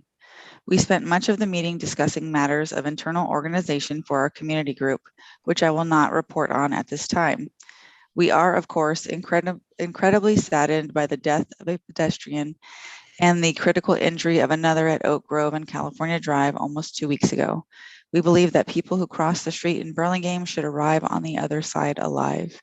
Of course, we don't have the details of what went wrong here, but the very fact of the death itself necessitates that Burlingame review the intersection as it currently is, as well as future plan modifications that will impact the safety of this intersection. The city should be reviewing this intersection as soon as possible to prevent future fatalities at this spot. We would love to understand what the city's process will be for evaluating and improving this intersection. Thank you for raising the pedestrian improvements at these important crossings. We are highly supportive of them. We would like to see Laguna and Broadway added to the list of intersections needing attention, as it is the site of several recent pedestrian collisions. Thanks, Leslie. Okay. Mr. Wong, go ahead. Through Chair, I Yeah. just want to comment just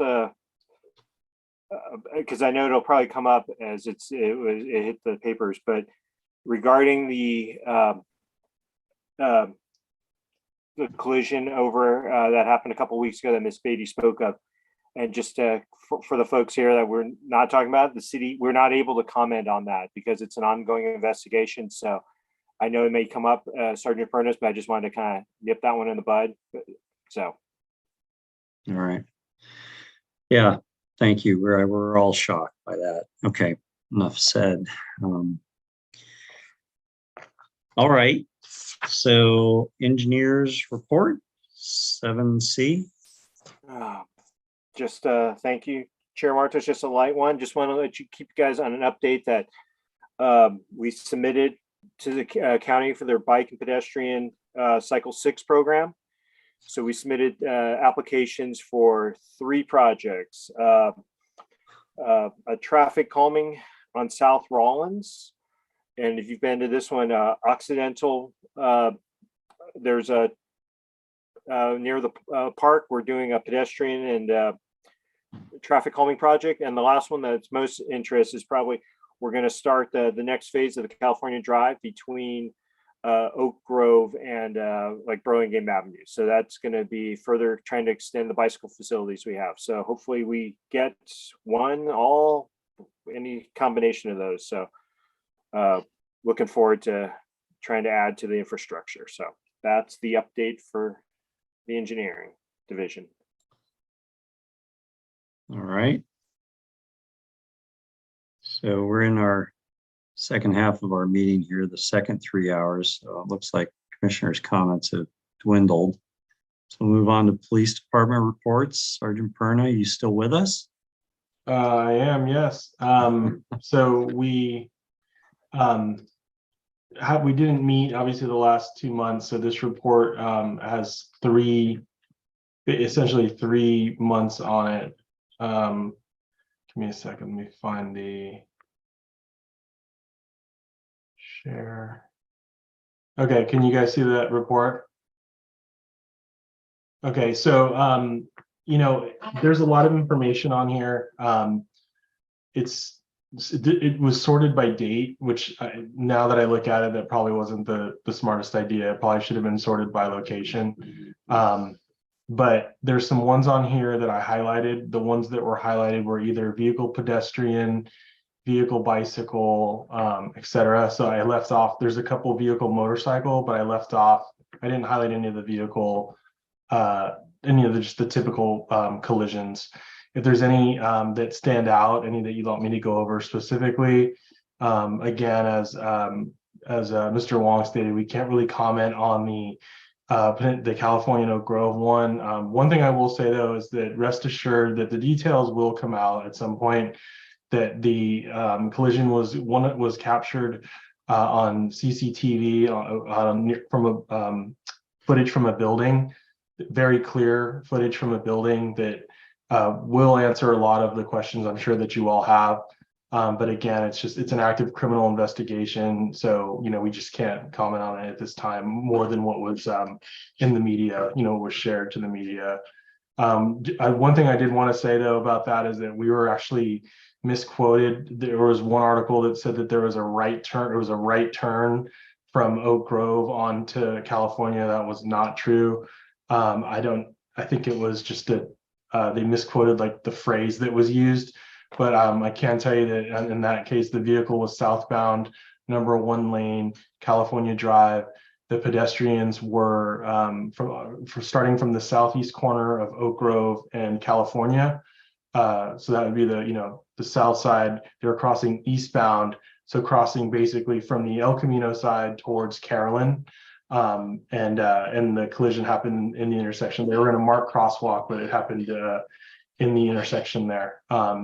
The vehicle initially did not stop and remain at the scene. The driver and occupants did return to the scene, and because of that, it became a felony hit and run, and the driver was arrested. So that's kind of where things lie with that. We're looking at all angles and investigating everything that we possibly can.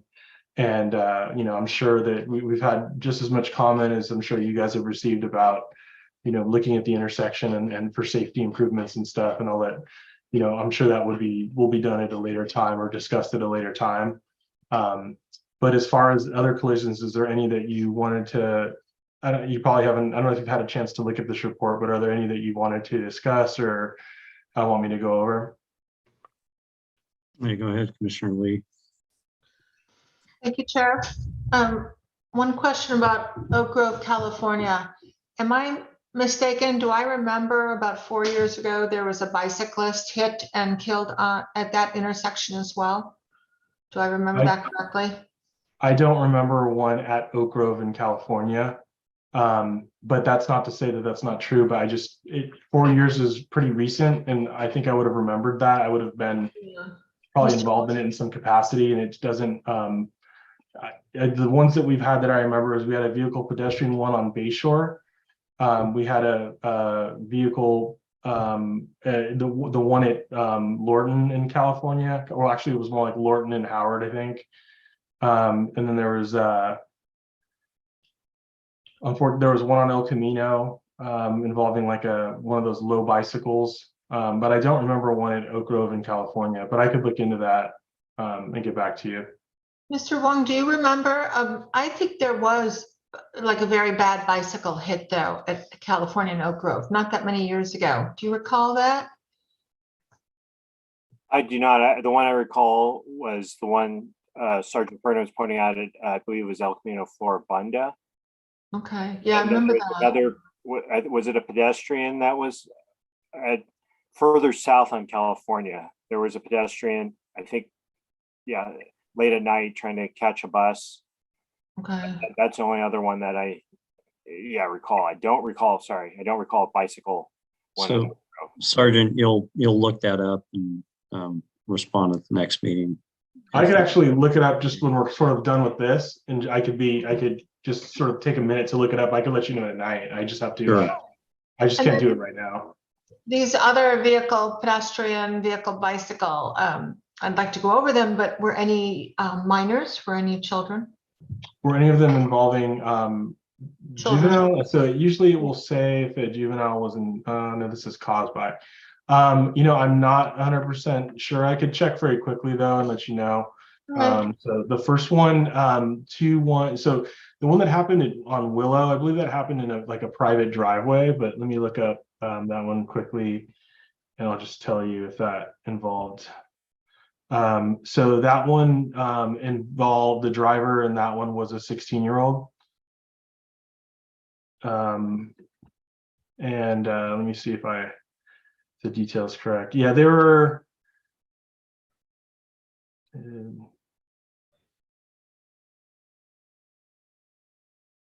Yeah, that was just unsafe backing out of a driveway. Okay.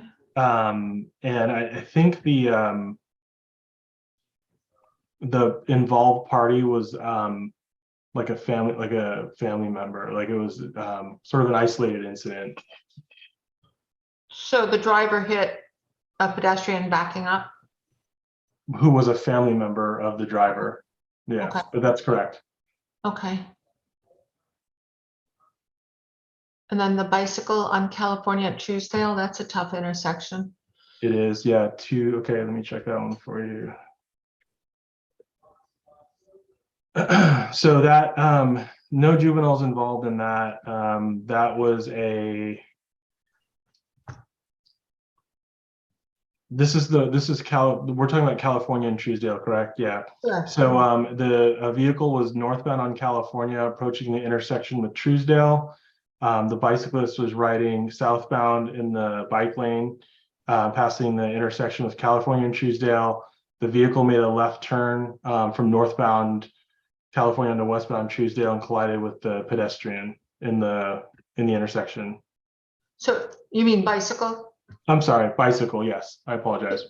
All right, so maybe had there been one of those bicycle hashtag lanes going across the intersection, like Commissioner Rebelos was talking about, maybe that would help make that bicycle lane, obviously, because it ends actually at the intersection, the bike lane. So maybe that would help that at that crossing, because if the bike lane actually was extended with hashtags across the intersection, so you would have the crosswalk and then a bike lane. So maybe that kind of thing would help in that situation. I see your point. Yeah. Yeah. Any thoughts on that? Yeah. Left turners hit a lot of people. And I guess we have what, two more? A pedestrian and another bike? I believe so. Let me pull that up here. So that one, so the next one would be Park, and so it was on Park Road near Burlingame Avenue. 23. That's by the library? I think, let me find out exactly where this one was. Hold on. Okay, maybe I can look at that. I think it's near Pete. So this one was actually during, Okay. so this one involved like a John Deere. This was during a street fair. This was kind of another sort of isolated incident. Someone was on, it was during the, I think it was during the Art on the Avenue or some other street festival that was happening. It was on August 20th. So I can't remember if that was the actual date of the Art on the Avenue, but basically there was like a worker associated with that was on like a utility vehicle, like a utility, not a golf cart, but something similar to that, and like ran over the foot of a pedestrian that was just walking on the, like walking in the area. So they have it down as a major injury, correct? Like the number in the left line column, that's a major injury? No, that's a minor. So it's minor. The middle one is a major. The fatal one isn't normally on here because they don't happen very often. Okay. But I left it on there because we did have a fatal. I didn't want to like exclude it, so I did put it on there because there was a fatal. So it was a minor injury. But I mean, it meant the definition of a collision. So Yeah. Looks like there might have been other questions about, I don't know if it was about this one specifically. There's other commissioners with their vice chair has their hand up. Do you want to finish with the last one? There Oh, on sure. Palm- Yeah. Okay. Palm So Farrington. So Farringdon. major. That says major injury. Am I reading that correctly? Yeah. Okay.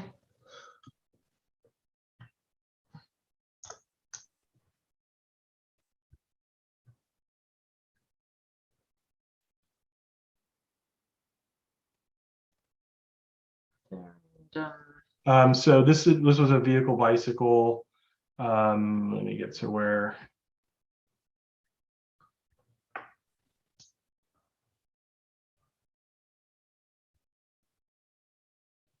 So the bicyclist, I don't have a map to pull up right here. Maybe I could use Google or something, but they were northbound on Farringdon approaching Palm. He approached the stop sign at the intersection of Farringdon and Palm. He slowed down and proceeded through the intersection. And I believe that's where a vehicle, he was struck by a vehicle. If I remember correctly, one second, I apologize. So this was a like an e-bike, if I remember correctly, and the driver failed to stop at the stop sign and collided with a vehicle. So who failed to stop? The bicyclist? Correct. The bicyclist on like an e-bike, like obviously a bicycle that would go faster than one that you would pedal, you know. I mean, a bicyclist should stop, but at the same time, you know, I think there's recent law that says that, you know, they don't have to in every case, I believe. But like I said, when you're on a bicycle that, you know, has the potential to go like 28 miles per hour, I think that's what like a class 1 or class 2 goes. Throttle assisted, you know, pedal assisted, I think they call it. I think it was that type of a bicycle. E-bike, I should say, not bicycle. Was the cyclist cited then? No. Oh. Again, I know we've gone sort of back and forth on that, and you know, I've brought that up to administrators, and I think it's gone all the way to the city manager, and you know, they don't support that, and so it's, you know, it's something you guys again wanted to you know, bring forth to them. You know, you could do that maybe through Mr. Wong or whatever, even through myself, but it's been vetted up the chain, and it's not something that you know, the city wants us doing at this point. Yeah, no, to me, it's more like when the metal plated vehicle hits the human, that's when I would want more of a citing, not vice versa. No, I understand, but I mean, just the idea of just citing vehicles that you know, that were involved in collisions and, you know, remained at the scene and et cetera. And then, you know, that's all I meant. Okay. Thank you. All right, let's see. Mr. Wong, you had your hand up, and Vice Chair Israel had her hand up. Do you have a quick commentary, Mr. Wong, before I go to Vice Chair Israel? I did. I just wanted to point out, just make a clarification. Commissioner Lee just mentioned about California Truesdale, if we had the bike lane. I thought for sure we did. So we do have that conflict area. So it is on there. When we did the California Drive bike lanes several years ago, that was a point on there. So I just wanted to point that out, that we did have that. All right, thank you. Thank you. All right, Vice Chair Israel. And we have the little delineators too that we put up to try to keep that intersection safer for bikers. But so I was out of town last week, but just reading on Nextdoor, it sounded like there was an accident where a bicyclist was struck just off of Skyline and knocked unconscious. And was that not reported to the police? That was you said that happened when? Like within the last week? Yes, it happened. So that means it's probably on the October report, which we'll be discussing next month. Because Okay. right now we're discussing collisions in September. You know, like basically, I'm sorry. Oh, yeah. Yeah, September, because Sorry. this is the October meeting, so we're discussing the months prior. So that would probably be, if that happened, that would probably be on the next one. Okay, thanks. Yeah. I don't even know what time zone I'm in, let alone what month. Thanks. All right, Commissioner Rebellos.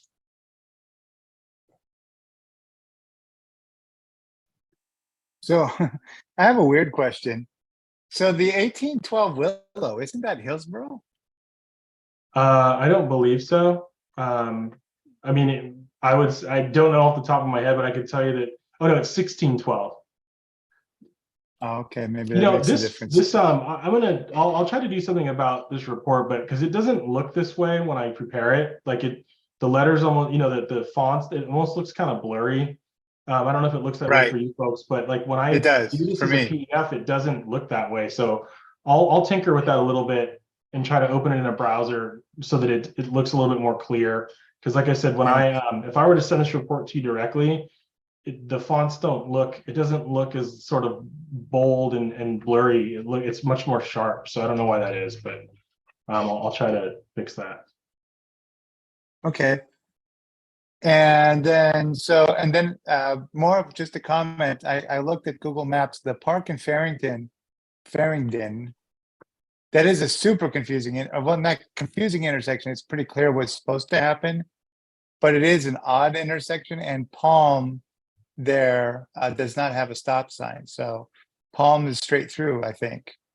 At least it's what it looked like on Google Maps. Farringdon does have stop signs, but it is a weird intersection because Farringdon comes to it kind of meets up with the other street there. I can't remember the name of it right now. They merge together, and then they both cross Palm into one street. But I don't know what the traffic conditions. I've walked through there a few times, and there wasn't a lot of traffic, but I don't know what it's like at all hours of the day. And then actually, that's a good question, though. What time of day was that accident at? Was it daylight or dark? The one that was on Farringdon was at 12:29 p.m. So right in the middle of 12 noon, basically, little afternoon. I did want to point out though, the one on California was at 5:38 p.m. and I believe northbound at 5:38 around that time. There is a glare, I think, overhead, like from the sun.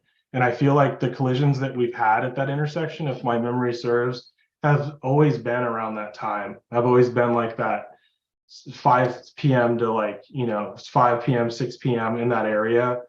Because I think that there's a glare when you're going northbound on California, and they're not.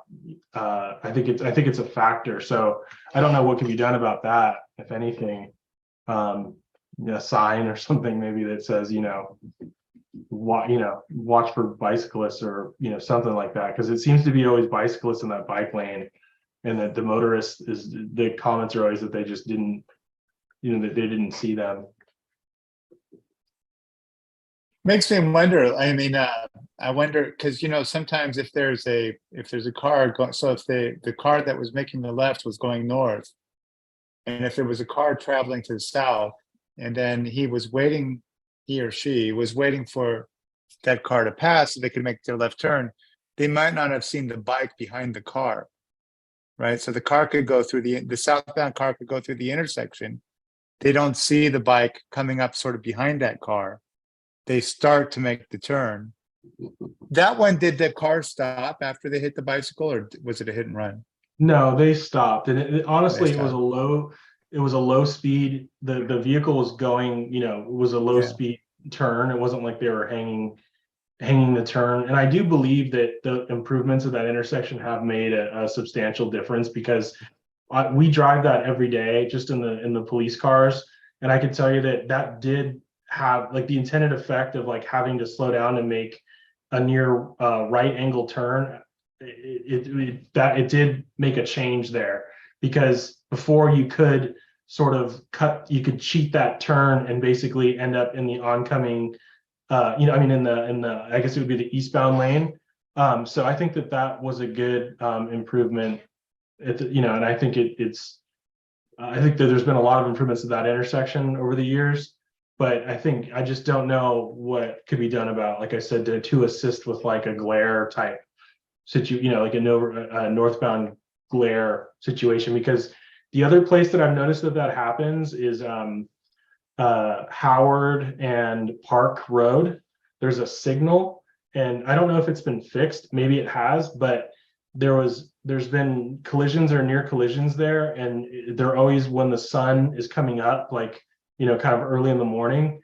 Not early like 6 a.m., but like around 8 a.m. or so, where the sun is just such that it affects the lighting of the overhead signal, and it again, I don't know what could be done other than maybe angling the signal or something. There's no signal at Truesdale and California, but I believe it's like one of those things where the lighting from the sun kind of is a factor in the safety of the intersection. So I have maybe, Andy, I don't know if you can answer these. Two questions. I think in the master plan or somewhere, isn't California and Truesdale on a list to get a traffic signal or potentially get a traffic signal or something? Through Chair, I don't believe at this time that I swear I heard something. Okay. And then the one simple question. So I heard you say that Oak Grove, California Drive between Oak Grove and Burlingame, I think you said that there's potential to get the funding for the bicycle lanes there. Just on the engineering report, right? Correct. That's just again, the funding for that one, I believe, is just the starting to look at it, right? Right. The analysis. It's not enough to necessarily build that one. That one, I think we're seeking funding to do the outreach, etc. And gotcha. Okay. So then my question though was actually more like what I really want to know is so hang on. Is this with regards to the police department report, or are we going no to the engineers? No. Because we were done with the engineers report. Well, yeah, no, this is actually about it's related to the situation in Oak Grove in California. Yeah. Okay. Because of the accident. I just wanted to ask, do we know when the restriping is going to be done on California Drive north of Oak Grove? I don't have an answer for I wouldn't be able to answer that. Are you asking Mr. Wong? And I'll just say we'll try to get you an update on that. That one we're working on. All right, thanks. All right, anything else for Sergeant Perna? If not, let's move on to 7E. Any commissioner communications? Mr. Wong, I had one. Commissioner Lee, go ahead.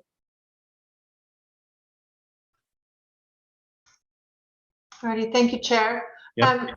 My neighbor, Samantha, lives down on Concord. Wanted to thank the city for the red lighting in front of the rec center. There's a lot of new red lighting, and I had put in one of those quick fix requests for it, and the city did it very quickly, which was just wonderful. Samantha was hoping that it could be extended about 10 more feet in front of the rec center. That would be, what is that? Eastbound on the, what's the rec center? On the south side, north side of the street. It's by where the 10 more feet in front of the sidewalk where the mailbox is. There's still a lot of big trucks that park there and block the view of the stop sign, but she loves that it was red lighted, and she's hoping for just 10 more feet of red paint if that was possible. And then the other thing was, I'm hearing such good things about, I believe it's the new stop sign at Ansel and, is that Oak Grove? Is that the new stop sign? People are absolutely loving it. It's one of them said it was a life changer. So that was one of the words I heard. So I just wanted to say shout out for both of those. They're really good. And I think that's all I had. Thank you. So Mr. Wong, I had one, Peninsula Crossing Airport right there where the freeway exits and turns right onto Peninsula. That's probably Caltrans property there, right? Because there's a tree right on the corner. And when you're standing on the corner, waiting to cross airport to get into Coyote Point, cars come flying around that corner. They can't see you, you can't see them. And yours truly almost got hit a few times because cars don't think there's anybody there and they roll through that stoplight. Is that city property, or could that tree be trimmed by us, or is that Caltrans? Through the chair, I'll have to look at that one because I'm actually thinking that might, because that signal isn't our signal. That signal is San Mateo. So, yeah, just like 10 feet down airport, north on airport there where that signal's at, there's a tree and it blocks the view of people standing on that corner from the cars. So anyway. All right. I mean, I will explore it, and if it's not ours, we've been working with them quite a bit. Our colleagues in San Mateo let me see if it's pretty dangerous, that corner right there, especially because the cars don't always stop because they don't see you. They don't think there's anybody there and they just roll right around that corner, even though there's a red light. And not to get into it too much, I'm just seeking some clarification. If just I an can FYI. Share screen, do you mind? I just want to go ahead. which one go ahead. Are you talking this one on the north? That would be the tree. Okay. And when you're standing on the corner, like where in front of that Tesla right there waiting to cross the street, the cars don't see you and you don't really see the cars. That tree's grown pretty big. Okay. We'll figure that one out. And if we can, at least I know which one. Thank you. All right. Commissioner Lee, go ahead. I apologize for not mentioning it earlier. I forgot. I received an email from Mr. Velasco about the crosswalk being moved by San Mateo across Peninsula Avenue at, is it Park? That they're moving it from the well-lit eastern side to the dark western side, and they're putting in one of the RFPs, the rapid flashers, but they're moving it. But half of that is Burlingame's land, if I'm not mistaken. The north side of Peninsula is Burlingame. So if San Mateo is switching the location of the crosswalk, shouldn't it have come across our desk and been on Burlingame's agenda also, because they are switching it to a much darker side of the street where the street lights are not. And then why take out a crosswalk? Why not just have both? So I'm wondering, did that come across Burlingame's desk? And then if yes, shouldn't we see it as the transportation committee? So Mr. Wong, any ideas on that? Through the chair, we were aware of it, but San Mateo's taking the lead and they're going through it. So they're just taking comments right now, and that's the phase they're in. So because they're removing a crosswalk, they have to go through a process of noticing and taking in public comments. And that's if you go out to the intersection, there's a posting, a notice that indicates contact them to provide feedback. And so that's where we've been directing folks. And so we will work with them after and see what their determination is after that point. But okay. So we just contact San Mateo. Burlingame at this point has nothing to do with it? We're working with them, but San Mateo is taking the lead. One agency is removing it. So they're consolidating it. Since it's mostly on theirs, and we're working with them.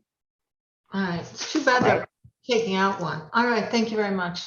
All right. Let's move on. All right, item 8, committees and subcommittees. So you heard the Mercy School traffic calming, so we don't need to discuss that any further. Although I was hoping we were going to disband tonight, but it sounds like you're bringing us back, Mr. Wong, for further analysis. So, okay. We volunteer, right? Vice Chair Israelit? Yeah, we're back in. All right. Through Chair, I believe we're close. We're close. The next one should be. Yeah. It was good to get that feedback. I don't know if you all heard, but when we had the meeting at Mercy, only half the people showed up because there was confusion in what the location was. So it was nice to hear all their feedback tonight. Burlingame Avenue Safety and Access, Lee and Ing. Commissioners, anything?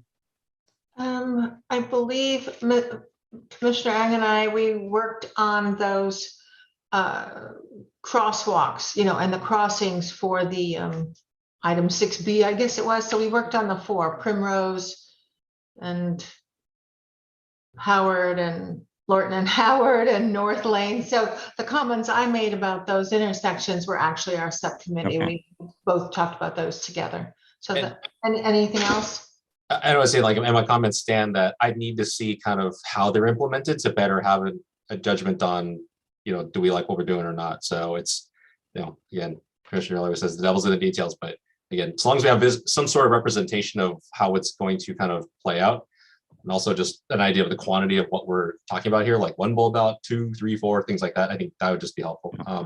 And the other thing to comment on was that, so the other thing Commissioner Lee and I had met about a while ago was, again, speed limits outside of the downtown area, part of that AB 43. And so thank you, thanks Andy for bringing that up, that can't really do anything until that actually passes first, but certainly the Burlingame Avenue area and probably a couple blocks, I guess, north and south of it, from say California El Camino would be somewhat in scope of what we would want to have kind of slower speed limits as part of that. Yes. Good. All right. BPAC, we already heard from Ms. Beatty. BIS safety audit. Vice Chair Israelit, Commissioner Ing.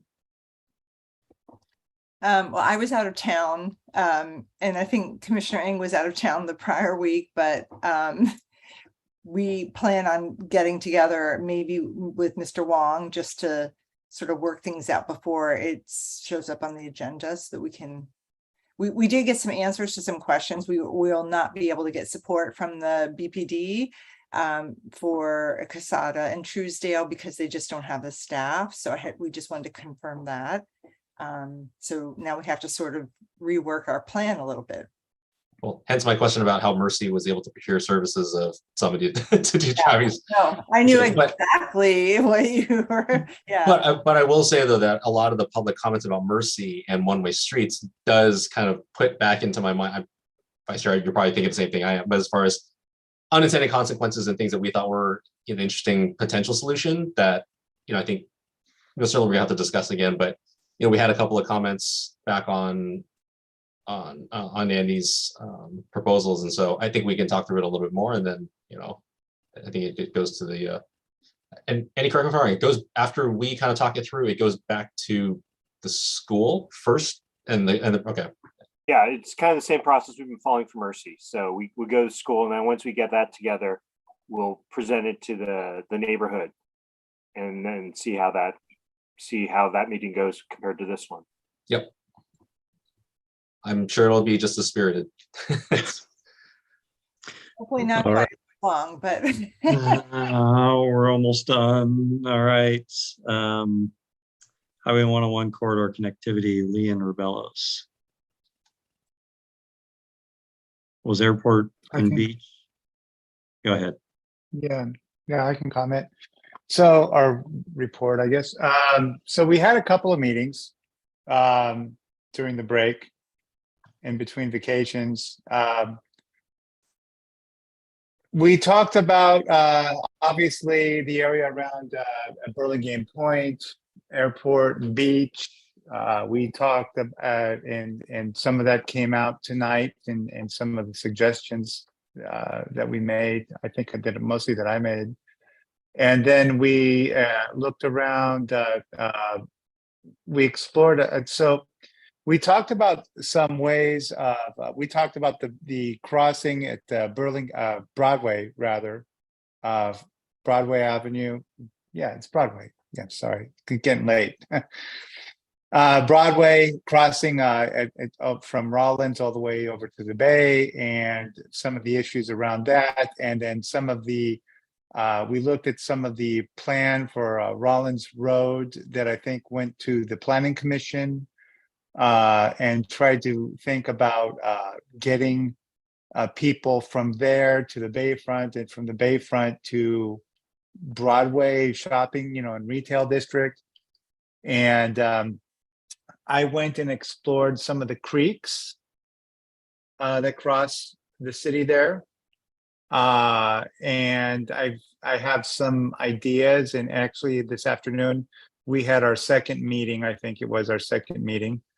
And we looked at some of the maps, talked about some of the possibilities, maybe what could be done, and maybe evaluating things like how many agencies may be involved in trying to do something like that, or where funding might come from. But it's just exploratory, very conceptual at this point. So we don't have anything to recommend, but that's sort of what we've been focusing on. And again, the crosswalks, like I mentioned, and I think I had a lot of input from Adrian on that through the subcommittee. I don't know if Adrian, if you have anything to add to that, am I missing anything or misrepresenting? No, you represented it well, but just to clarify, we're looking at ways to get people from the west side of Burlingame all the way over to the Bay Shore, somewhere so that there would be a passage for pedestrians and bikes, somewhere between Millbrae Avenue and Broadway Avenue, because right now the east side is completely isolated by the Bay Shore Freeway, then by the Rollins Road is tough to cross, and then of course the train tracks are hard to cross. Currently in Envision Burlingame, there is a plan, obviously just a guideline, to try to get a ped bike underpass somewhere under Caltrain to get you from the west side of the train tracks to the east side, north of Broadway. But we would like to extend that possibly along Mills Creek all the way to the Bay Shore, so that that new neighborhood on Rollins, so that it has connectivity to the rest of Burlingame, both the east and west sides, but without having to take a road, because those people are really isolated, and they will be isolated. And it's very hard to cross and get to Millbrae or Broadway from there, and to use it as a bike or pedestrian. So we're just conceptualizing, trying to get east to west people north of Broadway, pedestrians and bikes, maybe an underpass at Mills. And so we talked about that. And so that was it. Okay, very good. All right. Item 9, future agenda items. Mr. Wong, are we going to have the VIS safety plan, or will that be ready for next month? It depends if we can get working with the BIS, the principal at BIS. So that's one factor. If we can talk about it and get it to a certain point, then it possibly, but it's timing. We have to have a couple meetings internally before we meet with you all of you together. Okay. What else do you have planned? I think maybe we can try to draft something. We can meet with the two of you for the Mercy. We can try to get that back on here quickly. Okay. Get it wrapped up, and I'll see what else. Those are the only two things I have. I can think of right now. Yeah, so we can discuss at the pre-agenda meeting. All right. All right. Commissioner Rebellos. Yeah, so just my request for future agenda items. I'd like to learn more about traffic surveys, and specifically the hows, whens, and results. So how they're done, when they are done, how frequency, when was the last one done, and a summary of results. And specifically, I'm interested in, like, speed surveys and vehicle volume, and, for example, how that results in, what the criteria might be for traffic signals, right? And one of the reasons that's popping up, and just, I'm not going to go into anything, just so you know, the reason it's coming up in my head is because I think that the pandemic really changed, or certainly affected traffic patterns. And I've noticed, definitely in the last couple of months, a huge increase in the number of bicyclists that I'm seeing around Burlingame. And I've done, just different exercises and noticing what I think are changes in traffic patterns. So I just like to learn about those processes, the hows, the whens, and the results of traffic surveys and the criteria for traffic signals. Could I suggest, Mr. Wong, you take that offline with Commissioner Rebellos? Absolutely. Yeah. We can set up a little discussion and see if we can take care of that. All right, Commissioner Lee. Yes, thank you, Chair. I was hoping we could get an update on the bike lane for California Drive south of Broadway. Well, actually, let's try to include the intersection of Broadway, and then intersection of Broadway all the way south to Burlingame Avenue, just an update on all that. And then an update, include the intersection that Caltrain is working on for the California, Carroll Ann, and Oak Grove traffic signals. If we could just have updates on that whole shebang, that'd be great. I'd like that a lot. Can Thank that be part of your engineer's report, Mr. Wong? We might be able to give you an update in engineer's report, because I think a lot of that's already like council seen. A lot of the aesthetics that they looked at that, and we've got our marching directions already for California Drive, so we can just kind of give you some schedules on one of them. The grade separation, obviously a much bigger and longer schedule, but we can try that. Alrighty, thank you. All right, very good. All right, well, 4 hours. So it wasn't quite 6, but 4 is a record. That's what we get for being off for almost 3 months. All right, very good. So thank you all for your patience. Stephanie, David, Sergeant Perna, everybody. A lot of good information to talk about tonight. Sorry it went so long, but I think it was all good conversation. So Mr. Wong, you have a lot of information now in front of you. All right, everyone. Thank you. Have a good evening. Thanks, everybody. All right, Sleep take tight. care. Everyone, happy Halloween. Yep, bye. Bye.